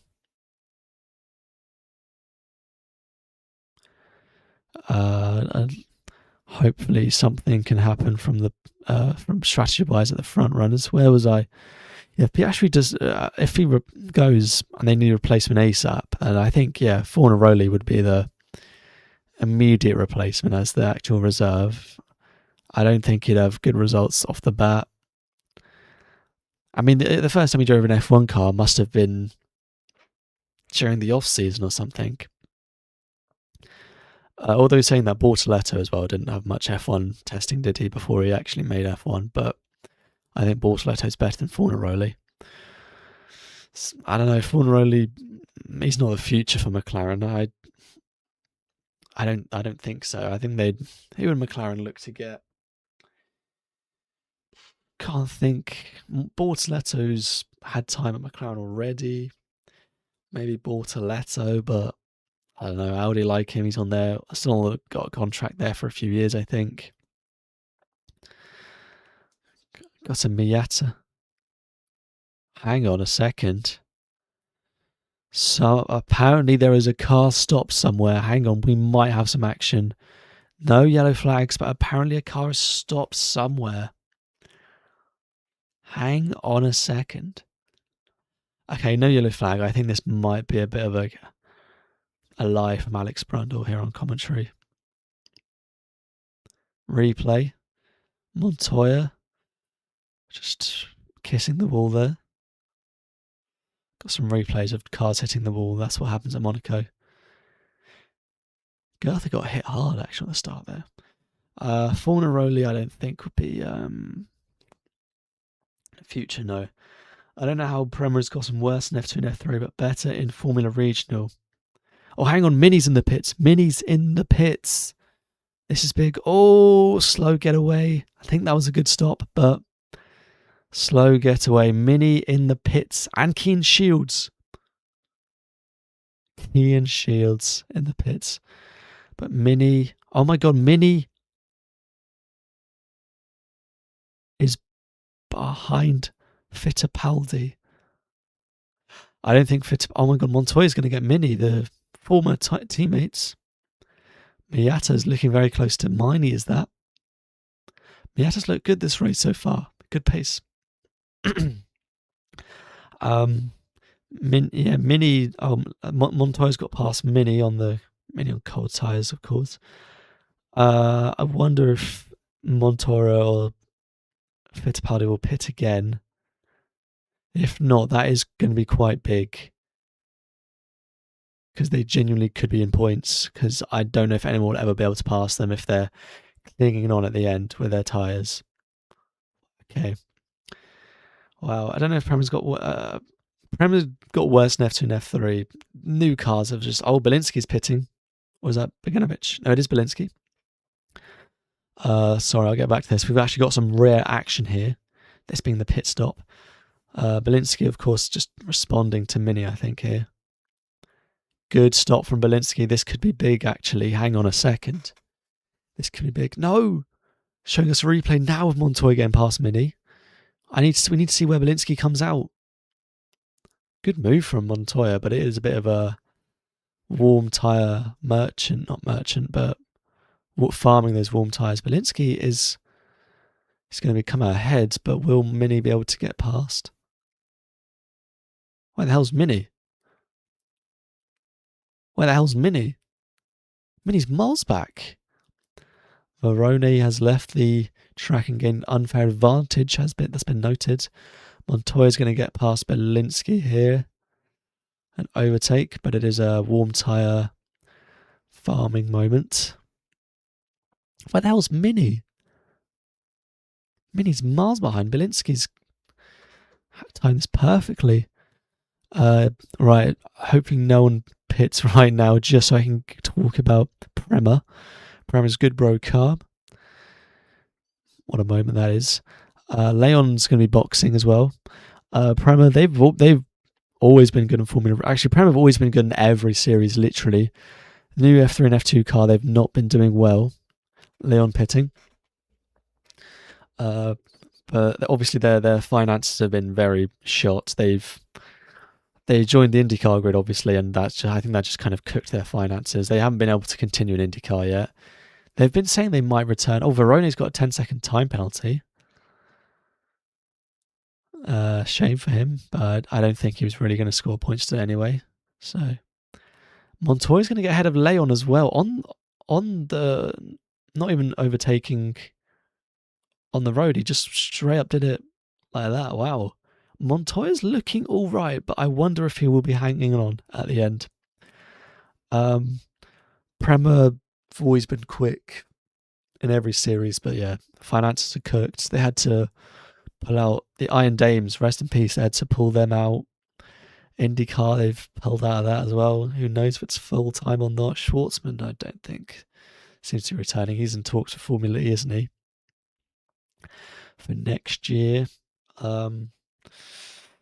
Yeah, Prema have always been good in Formula Region and F4. FE perhaps for Fornaroli. I don't know. He did a test with Jaguar last year, didn't he? But he wasn't very quick, and he hasn't gone back since. So I don't know. I don't think Fornaroli will go to FE. Oh, hang on, Belinsky's off the road here. He just skipped the chicane after the tunnel. Excuse me, after the tunnel, and Leon's got past. Oh, he got past Leon at one point. We completely missed that. Classic. Oh, hang on. There's a whole train of cars here. From where did this come from? Leon, Belinsky, Mini, is that Van Hoopen and Goethe? It is. Leon's been noted for a pit lane infringement. Is there going to be an overtake here? Belinsky's tyres seem to be warm enough. Oh, huge lockup for Leon. Oh, that's not going to be good for his tyres for the rest of the race. Oh, dear. Oh, no, Leon. Oh, no, Noel. Belinsky's all over the back of him, but Leon's tyres might be warm enough. This is so boring. Yeah, it's a bit of a slog. It's not the best, almost entertaining race ever, but a bit more entertaining now with all the pit stops being done. It's a shame that Evan Gilter didn't make it to F3. Yeah, funds really cooked him. Could not make it, although he's doing well in Super Formula Lights, so... Oh, yeah. Oh, I see. We cut to an onboard of Belinsky just cutting it. Oh, hang on. Mini, oh my... Hang on, so Leon was down the inside of Belinsky. Belinsky had to then cut the chicane, but then Leon got past him. And Mini had a good traction out of the corner and could have overtaken them, but he just... There was no gap through from there. Yeah, Gilter's cooking in Super Formula Lights. Great driver, just shame he couldn't move up due to his lack of funds. Great driver, though. I'm a big fan of Evan. As in last year in Formula Regional, Prema was carried by Freddie. Just thought of something that would happen if someone was allergic to milk and won Indy 500. Oh, hang on, wait, that's a separate point. Yeah, Prema's always been the top team. We saw Weldon, he was signed to them and then dropped out because he just didn't rate it, did he? Yeah, Prema, obviously they've not got the strongest lineup. Salim Hanna is a decent driver, but obviously Prema usually have the title favourites there. Salim Hanna, respectfully, is not a title favourite, but still a decent driver. And Thomas Stolchamanis, I mean, it's oh, hang on, Girth has just been tapping the back of Van Hoopen there at the hairpin. Stolchamanis, I think he was meant to be driving in a Le Mans Cup or something this year, but Prema were desperate and please, we need someone to fill in this seat. Sebastian Vettel's pulled out last minute, so I think he's got a discounted drive there. Yeah, I mean, Keen Nakamura Roberta's still at Saito favour, and he's at Prema, and he's still been doing well. But yeah, Prema slowly not doing as well. They're still doing well in Italian F4, but yeah, Prema are slowly dying out, aren't they? Yeah. How the mighty have fallen. Just thought of something.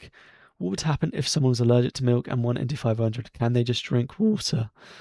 Every IndyCar driver prior to the Indy 500, then they enter, they say what their preferred choice of milk would be. Goethe, hang on a second, he's all over the back of Van Hoopen. I don't know if we'll be able to find a gap to get past him, though. Yeah, all the drivers say about their preferred choice of milk, whether it's like full fat, semi-skimmed, oat, or whatever. I think Marcus Armstrong said oat milk is his favourite.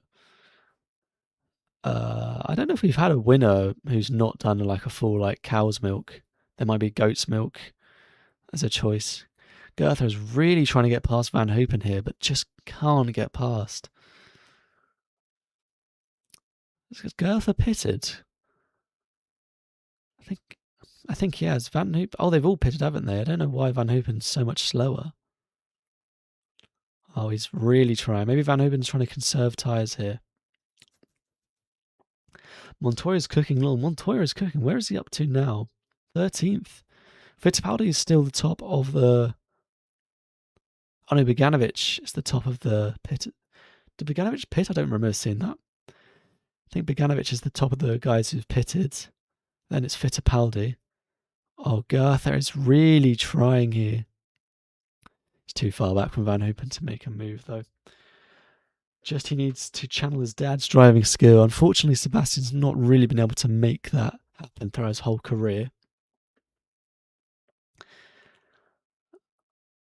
Solo apparently is going to be pitting.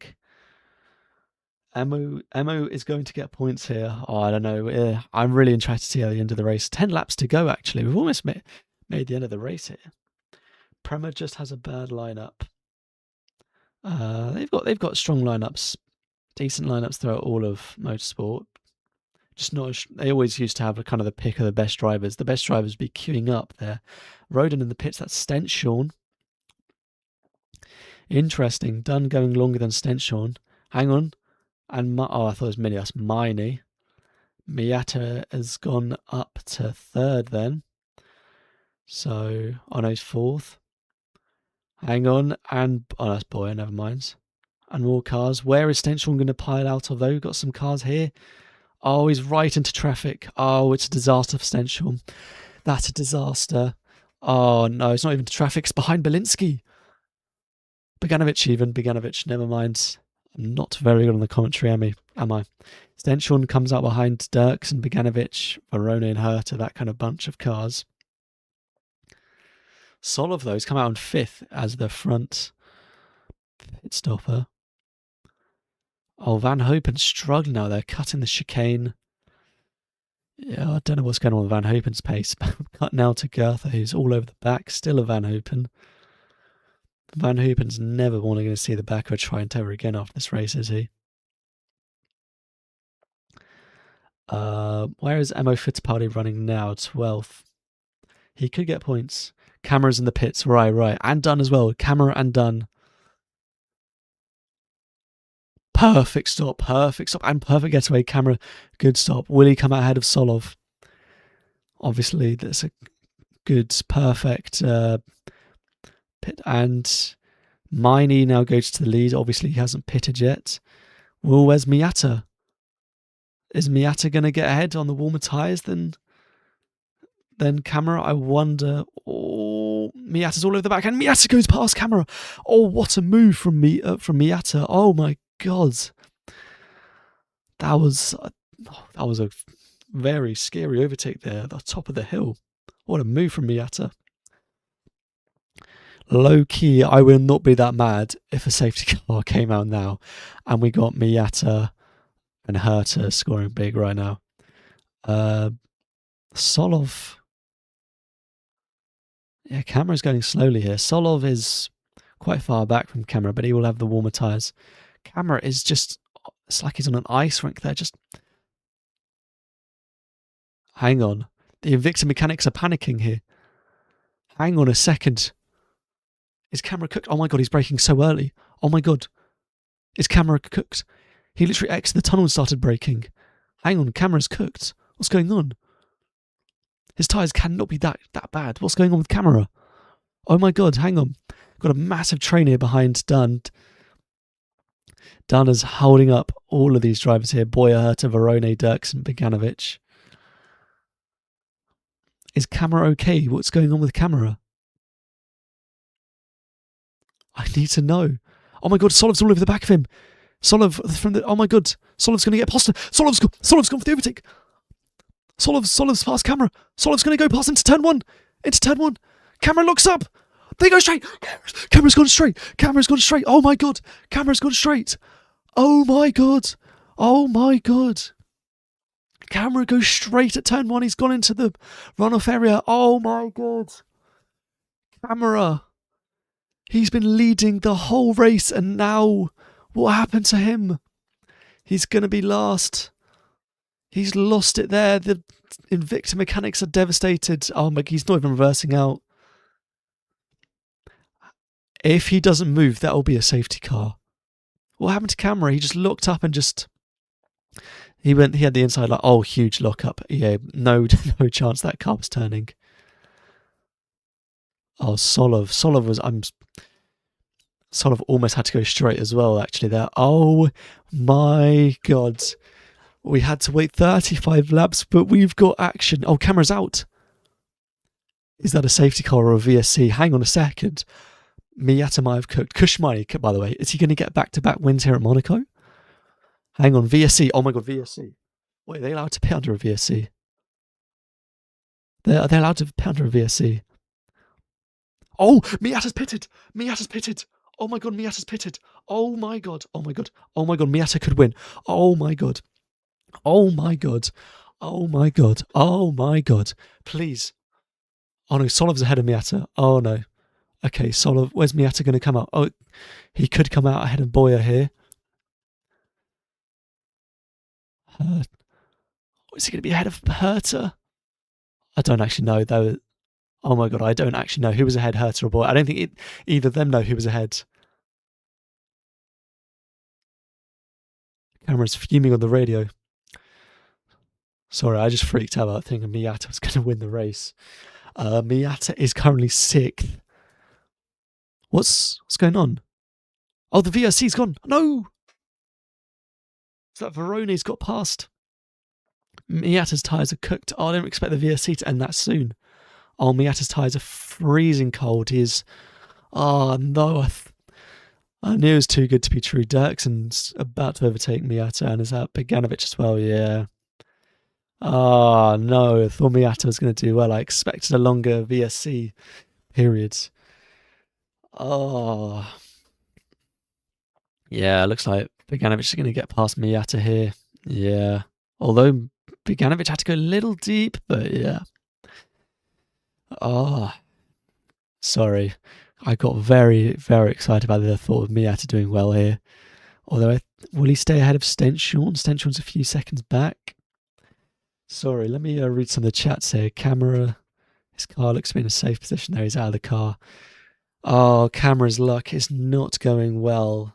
Oh, that's devastating. Prem has 100% races without penalty score in IndyCar this season. Talk about fair play. Look, best team out there. They are not penalised at all. Roman investigated for instance. Maffei, is he? How do you rate Zane Maloney? I think he's good. I don't think he's great. I think he's pretty good though. I know when he went to FE, he said like he's going there with the goal of Formula 1 still in mind. I don't think Formula 1's not on the cards. He's struggling in FE though. He's looked quick in some of the qualifying. He's made it to the Jules a few times, but points are just not coming his way. I wonder if he'll be staying next year. I don't know if he's got a contract already with Lola or not. Camera way ahead. Oh, reading that old chat. Oh dear. Pepe Marti has really taken after Dan ticked him in a bad way on the radio in Formula E recently. Yeah, look, him saying slur on the radio in Jeddah, did not like that at all from Marti. To be honest, I used to like him a little bit. I don't really like him much anymore, I'll be honest. No way, no camera. Oh my god, everyone seeing this crash now about camera. Invicta, what have you done? Yeah. Shout out Andre in the chat. Very happy about that. Yes. No, camera, no. Oh, hang on. Miata on a move on Stenshorn, but Stenshorn doesn't fancy taking the corner. I think he will have to concede that position. Stenshorn struggling here. Miata up to P9 now. Miata and Herta are noted for VSC infringement. Oh, look, they're teammates, and neither of them knew where they were. We just end the race right now. Herta's in P5. So as things stand, the net lead goes to the run of the race for the pit stoppers with 3-4 laps to go. It's Solov, then Dunn, then is it Beganovic? Because I don't think Boyer, Herta, or Verone Dirksen have pitted. Oh my god, Miata would be P4 depending on where Miney's actually very comfortably ahead. Miney's going to score big here regardless if he gets a good stop. Miney's cooked here. Boyer's been noted as well. Let me get in a few more chats before the end of the race. That looks like a non-issue, him with the brakes.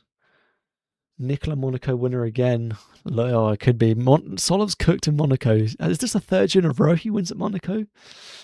Well, I don't know. He's still quite far back from Miney. So look, there's still some time for some instance to happen to see whether a VSC or a safety car does come out. I think that was not Camera's fault. Yeah, I don't know. I don't think that was his fault at all. 5-second penalty for Boyer. So Verona and Boyer, don't think they're going to be scoring points even if a safety car comes out with the penalties. Yeah, I don't think that was Camera's fault, but I don't know. Don't feel bad, guys. Dino had way worse luck.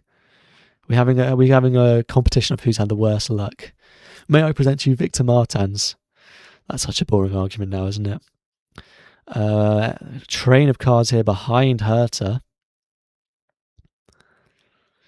God, I think the things I do to see Herta cook in F2, man. Yeah, Beganovic had bad luck this year. Cameron's had pretty bad luck as well. But I don't know if it's really an argument who's had worse. It's everyone. They've both had quite bad luck. Pit stops make this race exciting. Literally, in F1, the only thing that makes the race exciting are the actual strategy in the pit stops. Are they still enforcing the 2-stop thing this year, actually? I can't remember.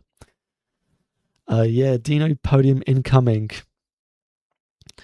I don't know yet, because I think if Miney pits, I think he'll still be ahead of Beganovic, won't he? He might be. Beganovic 32 seconds ahead. They're all going to pit so they'll do one more lap, won't they? All these non-pit stoppers, and then they'll pit. I'm on lap 40 right now. They'll pit on 41, just do one lap on the cold tyres. Dream IndyCar lineup, minus for the lols, Mahavir Raghunathan and Nolan Siegel. Though Nolan is a lot better than Mahavir. Yeah, Nolan's struggling in IndyCar. But, I mean, it's light years between him and Raghunathan. Miney, Boyer, Herta, Veroni, Dirksen, yet to pit. Yeah. Under investigation, the Herta and Miata. That's going to be a tough one because they were genuinely neck and neck when they came to the pit stop line. No! Herta penalty! Apparently Herta's got a penalty. No! Oh, everyone's piling into the pits right now. Oh my god! Someone just almost got run over. Oh my god. What an idiot was doing that. What an absolute idiot. Who almost got run over? What are they doing? I mean, I say idiot. That looked like someone in an FIA shirt. To 10-second time penalty. Oh, he didn't even serve it. But did he get the penalty before or after? Oh, God. Supporting Herta is so difficult. So, wait, Boyer's not pitted? Fittipaldi's going to be scoring points. Oh, my God. Hang on. Oh, no, there's still one more lap, isn't there? Herta's tyres are freezing. Yeah, let's over for Herta. Where is he right now? P16. Miney's in the pits. Camera, cut to it. Camera, cut to it. Oh, my God, I don't care if Keen Shields is overtaking Herta. Hello? Oh my God! Actually, why does Monaco exist for this camera direction? Miney's in the pits. Where's he going to come out? I think that was a good stop for Miney. Who knows? Boy's going to be piling to the pits as well, isn't he? He's got a penalty though. Hopefully Miata isn't penalised because he's scoring big right now. Give that penalty to Herta. Miney. Oh my God! Miney's in P3. Where's Beganovic? Final lap, by the way, guys. I forgot to mention. Miney's going to finish on the podium. Oh my God. Strategy of all Hail Marys. Hail Marys of all Hail Marys for Miney here. ART, this isn't the first time actually. ART cooked with this strategy a few years ago. O'Sullivan getting the win. Yeah, I don't know if Beganovic. Oh, Miney's looking very slow. Oh my God, Miney's looking slow. I'm not going to read the chat, guys, because I feel there will be some spoilers in there. Oh my God, Miney's very slow. Slow, very, very slow. Beganovic is going to get him here. Oh, there's debris on track there. Yeah, Miney's not going to hold on. Oh, but go on, Beganovic. Let's give an overtake. Let's see an overtake. Miney, surely he's not going to. He's going to go straight. They both go straight. Penalise them both and give Miata the podium. Oh no, but Solov wins. Oh my God, what a win for Solov. That's huge. Dunn's P2. Come on, Miata, get past Miney. He's not going to be able to do it. And Stenshorn's coming up to the back of these guys. Hang on, we've got an interesting end to the race here. Come on, Miata. Oh, he's going to go around the outside. Go on, Miata. He's going to show him the wall, though. No, Stenshorn. No, Stenshorn's going to get Miata. Stenshorn's got him. No, Miata. No. Emo Fittipaldi, back-to-back points is that for him in race rounds. Oh my God, I slandered this race the whole time for it, but that was genuinely a good Monaco race. We've got as this Keen Shields all over the back of Mari Boyer. Wow. Oh my God, Mini didn't score points. Oh, that's big. Oh my God. So Solov wins, Dunn P2, Beganovic P3 in the end. That's big, actually. Solov, Dunn and Beganovic scoring big for the championship. That's big. I've said big quite a lot there. Miney in P4. Big points again for Kush. Stenshorn in P5. Big points. Miata P6. All those under investigation. Fittipaldi P7. Montoya actually scored points in the end. Wow. Are those his first points? Or I think he scored a few, but finally a good race for Montoya. Solov is a winner again in Monaco. This guy is Mr. Monaco. What a guy. What a winner. Wow, Nikola Solov.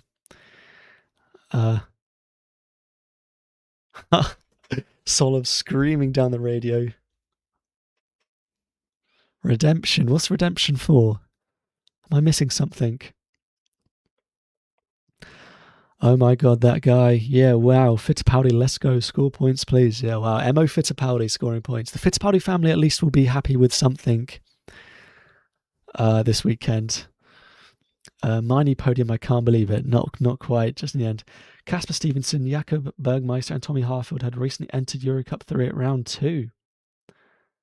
They have Tommy Harfield, my guy. Casper Stevenson, I heard, has cerebral palsy, so fair enough to him racing with that. Tommy Harfield, my guy. Actually, are there results for this? Hang on, so much is going on right now. I'll check Eurocup 3 in a minute. Or if someone can update me on that in chat. Wait, he might not. Dino might snatch it. He did, yeah. Dino. Solov wins Monaco again. Wow. Yeah, I mean, wow. Solov and Monaco is Yeah, look, F1, he is knocking on the door of F1. As a Liam Lawson fan, that is terrifying, but it's not going to be for Lindblad as well either. Lindblad, they rate Lindblad, so he's not going to go. I kind of hear the shout that sort of maybe is a reserve for 1 year. I think Beganovic might get penalty. He crossed slightly over track while behind Miney and then slammed foot on throttle. To be fair, he did he overtake off track there? Solov with a great celebration there. Big bomber clout. I'm feeling so bad for Camera. Yeah. I do wonder if Beganovic will be investigated for that. Got some Bulgarian fans here with the Bulgarian flag. More Bulgarian flags. Big up the Bulgarians. Solov with great representation for Bulgaria. Alpine dropping Solov a couple years ago. What were they cooking? Yeah, absolutely amazing. Yeah. They cooked him last race in Canada. That's why. Did he? I remember he didn't score any points, but I can't remember why. Fittipaldi needs to continue just invoking his dad's talent. Or his nephew Enzo Fittipaldi's lol. Always thought it was what it's funny. He is Enzo uncle, but Enzo's older lol. Yeah, the Fittipaldi family is cooked. You've just got Fittipaldi's kind of littered all over motorsport. Pietro's somewhere there. I think he's a Cadillac like simulator driver, isn't he? Pietro and Enzo being older than Uncle Emo. That's quite funny. Stench on podium with penalties for Beganovic and Miney. I don't know. They're not under investigation yet, but I wouldn't take this as the full result. I think we can. I don't know. It's F2 people. I mean, we got so many penalties yesterday for F3 and F2, so I don't think we can kind of confirm a Solov win yet. But that is a big win for Solov. I think you'd be pretty confident in him winning this one. Miney and Beganovic though. Dunn actually, I think. I have not seen Dunn on the TV much, by the way. Where is Dunn, actually? Has he gone straight to the cool-down room? Where is Dunn? Is Dunn alive? I don't think... Is Dunn alive? Maybe he's not... Did he drive the car?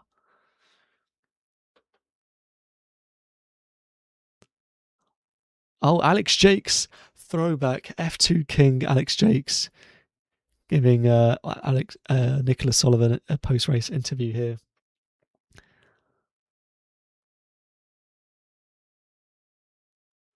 Solov, wow. What a winner. Solov is that guy, I really rate Solov. Let's read some chats. Solov is generational, mark my words. Okay, maybe not generational, but he's a very, very good driver. This might be unpopular opinion. I reckon Solov's better than Lindblad.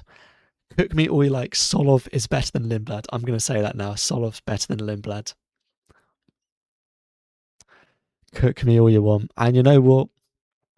Solov's ceiling is higher than Hadjar. I think I might be getting a bit carried away, but I think I really rate Solov. I'm sorry. I think his ceiling might be higher than Hadjar's. I know Hadjar's, a few years ahead of him already on his progression, but I rate Solov highly, man. I rate him highly. Ireland flag. Yeah, shout out Ireland.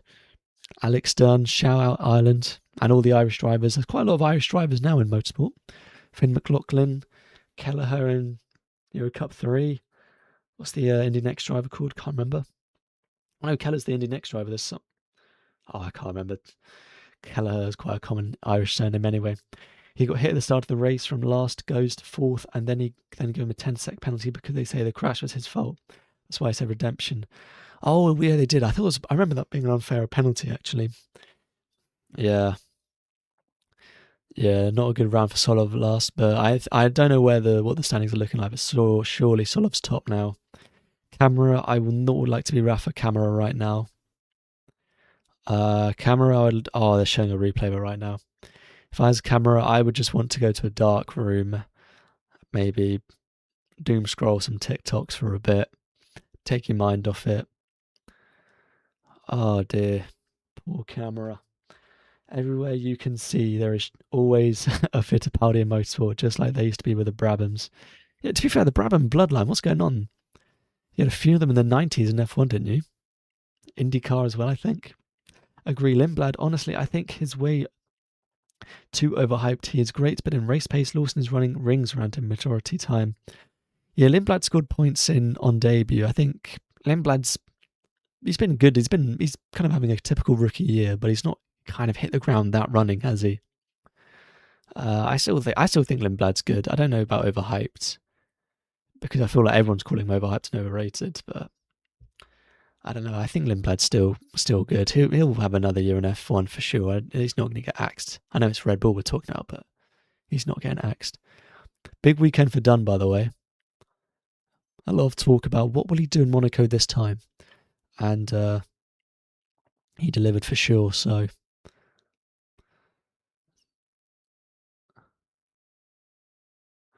driver Bogdanovic talking about Miata mention.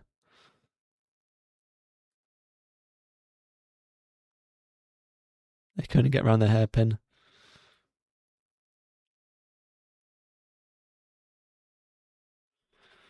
None of them. No, I don't know if I've missed him. None of them are talking about camera.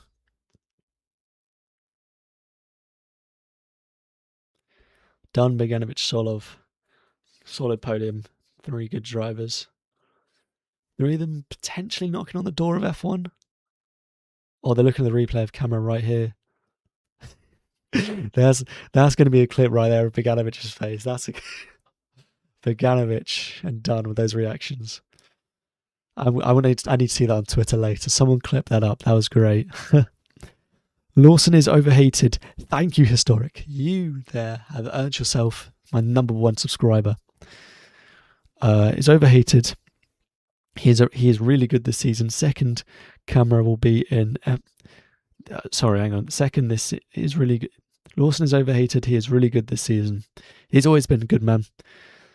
No one's just seen it yet. Very good driver, Lawson. I hope he stays in F1 next year. Second camera will be in F1. He would replace Behrman or Esteban. I don't think it's Behrman or Esteban. It is Esteban. I think his days in ASA are looking cooked. And I fear he is looking a bit like Daniel Ricciardo now. I still think Ocon will still be picked up for another team, but it's looking rough. He needs to pick it up soon. Still got Matthew Brabham. He is GOAT of the Tran-Am in America, and his father, Jeff, was GOAT of IMSA. The Brabhams did do well in America, didn't they, after Jack Brabham in the OG days of F1. I, as Australian, can say Lawson is a really good driver. Lawson's not Australian, so why can you say that? Is there a bit of a rivalry though? Do Australia and New Zealand kind of have a rivalry like that? I don't think they do, but Liam, man, what a driver. My favourite, of course. I've been on him for a few years, well, many years now. 2020, 21. Been a fan of him. Bit late when he was in F3, F2, but yeah. Wow, Nicola. Wow. Well.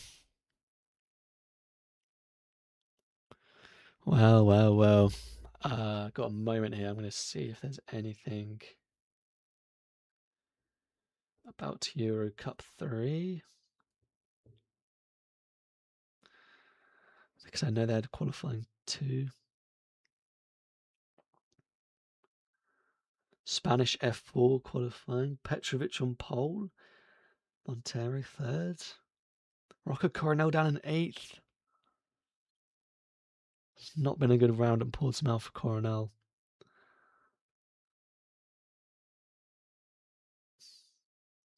Yeah, nothing out in Euro Cup 3.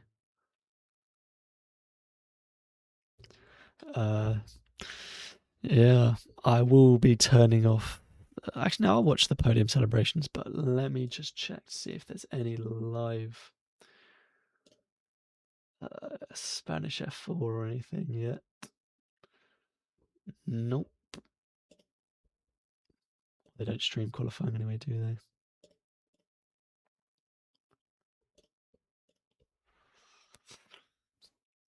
Alex Dunn, P2. A very good result for Alex. How much a year changes where he thought he was Max Verstappen. Dino Bogdanovic picks up the podium, trophy even, on the podium.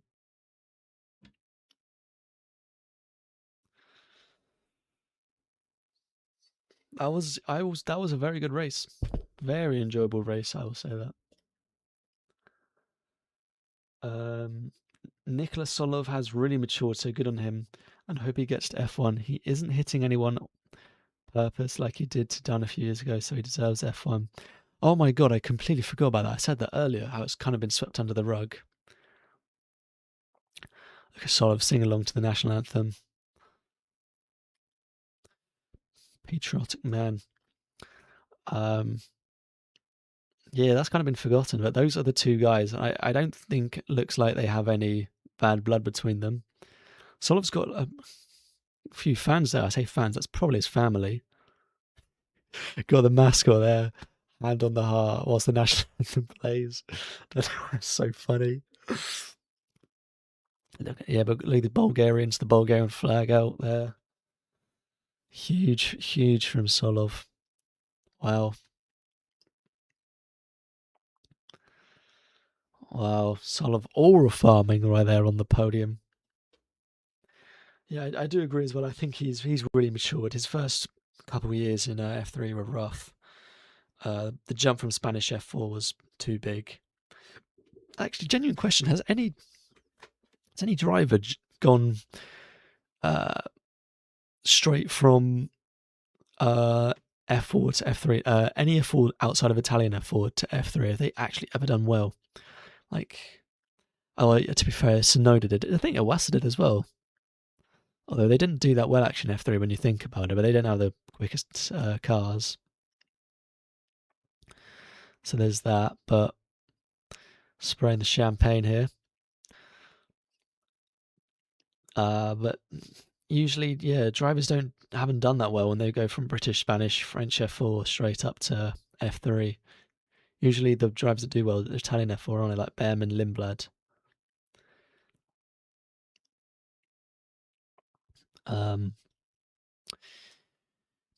Yeah, so Solov obviously, yeah, struggled in his first few years in F3. But yeah, now look at him, really showing his talents that he's always had. I want to see a camera interview now. Oh, I don't think we do.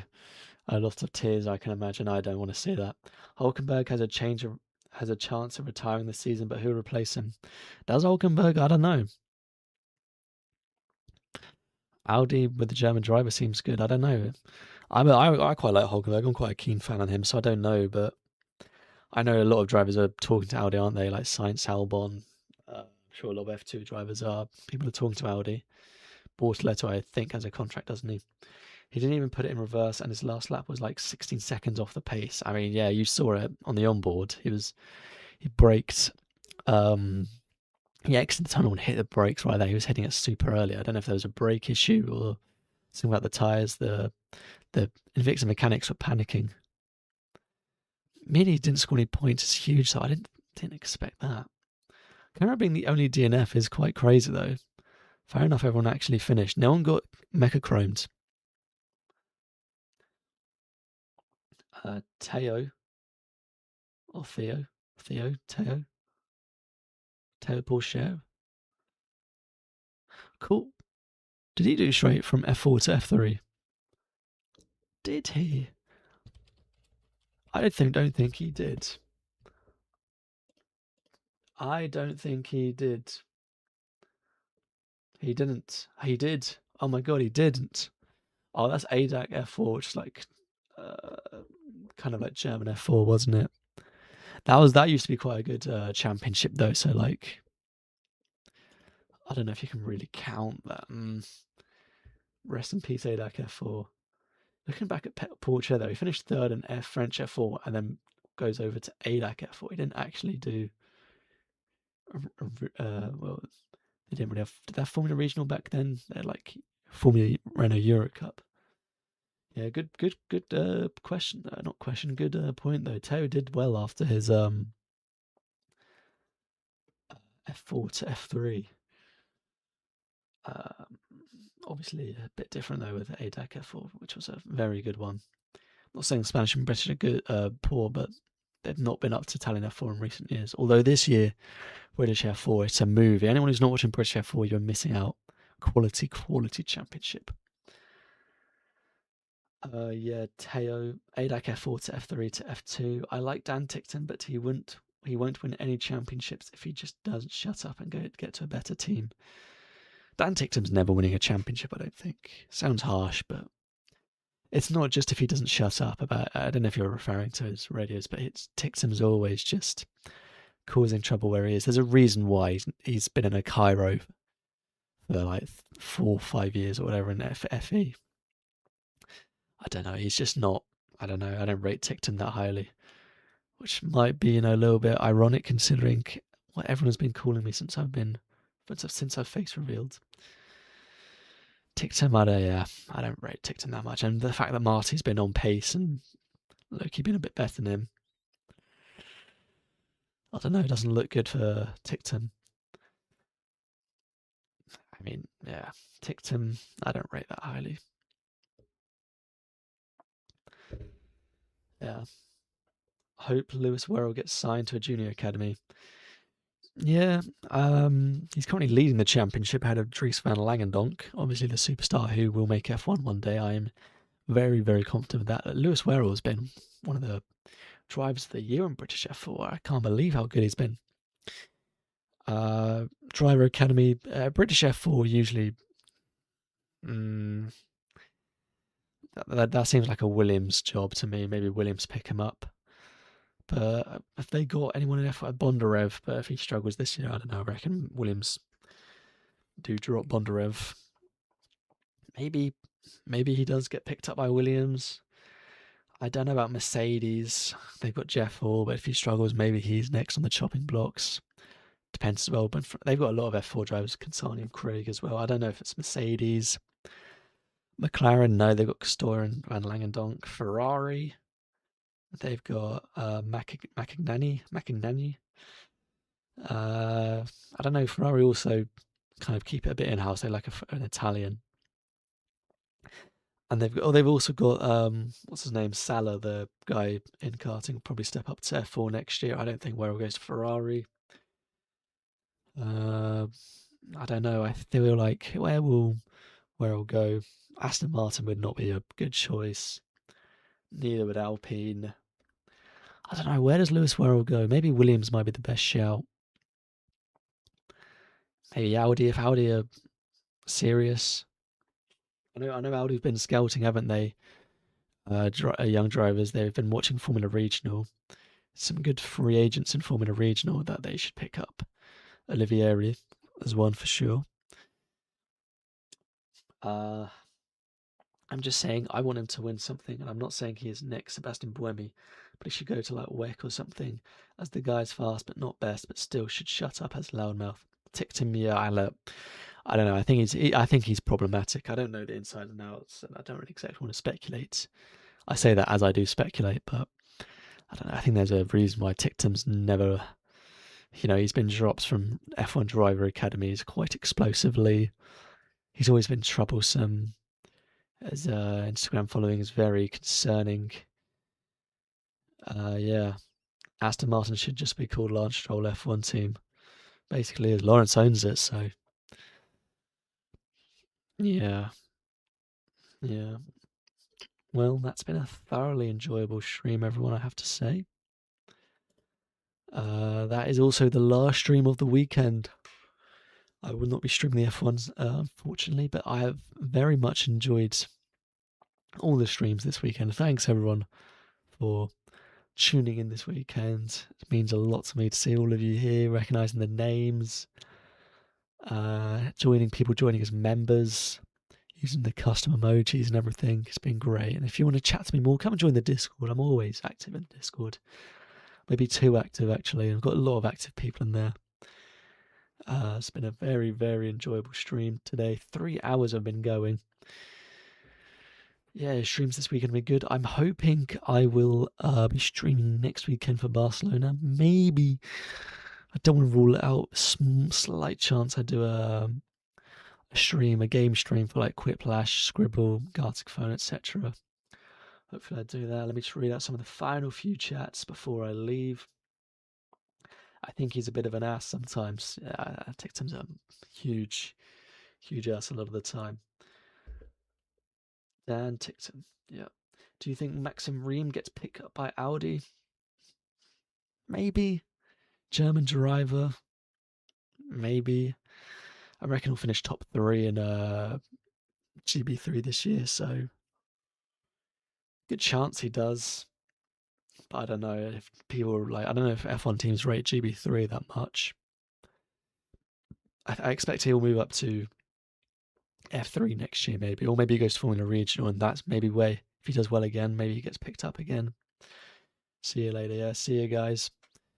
Thanks everyone for such a great weekend of racing. It's been very good, very enjoyable, and I hope I see you all next week. So that's been me. Goodbye, guys.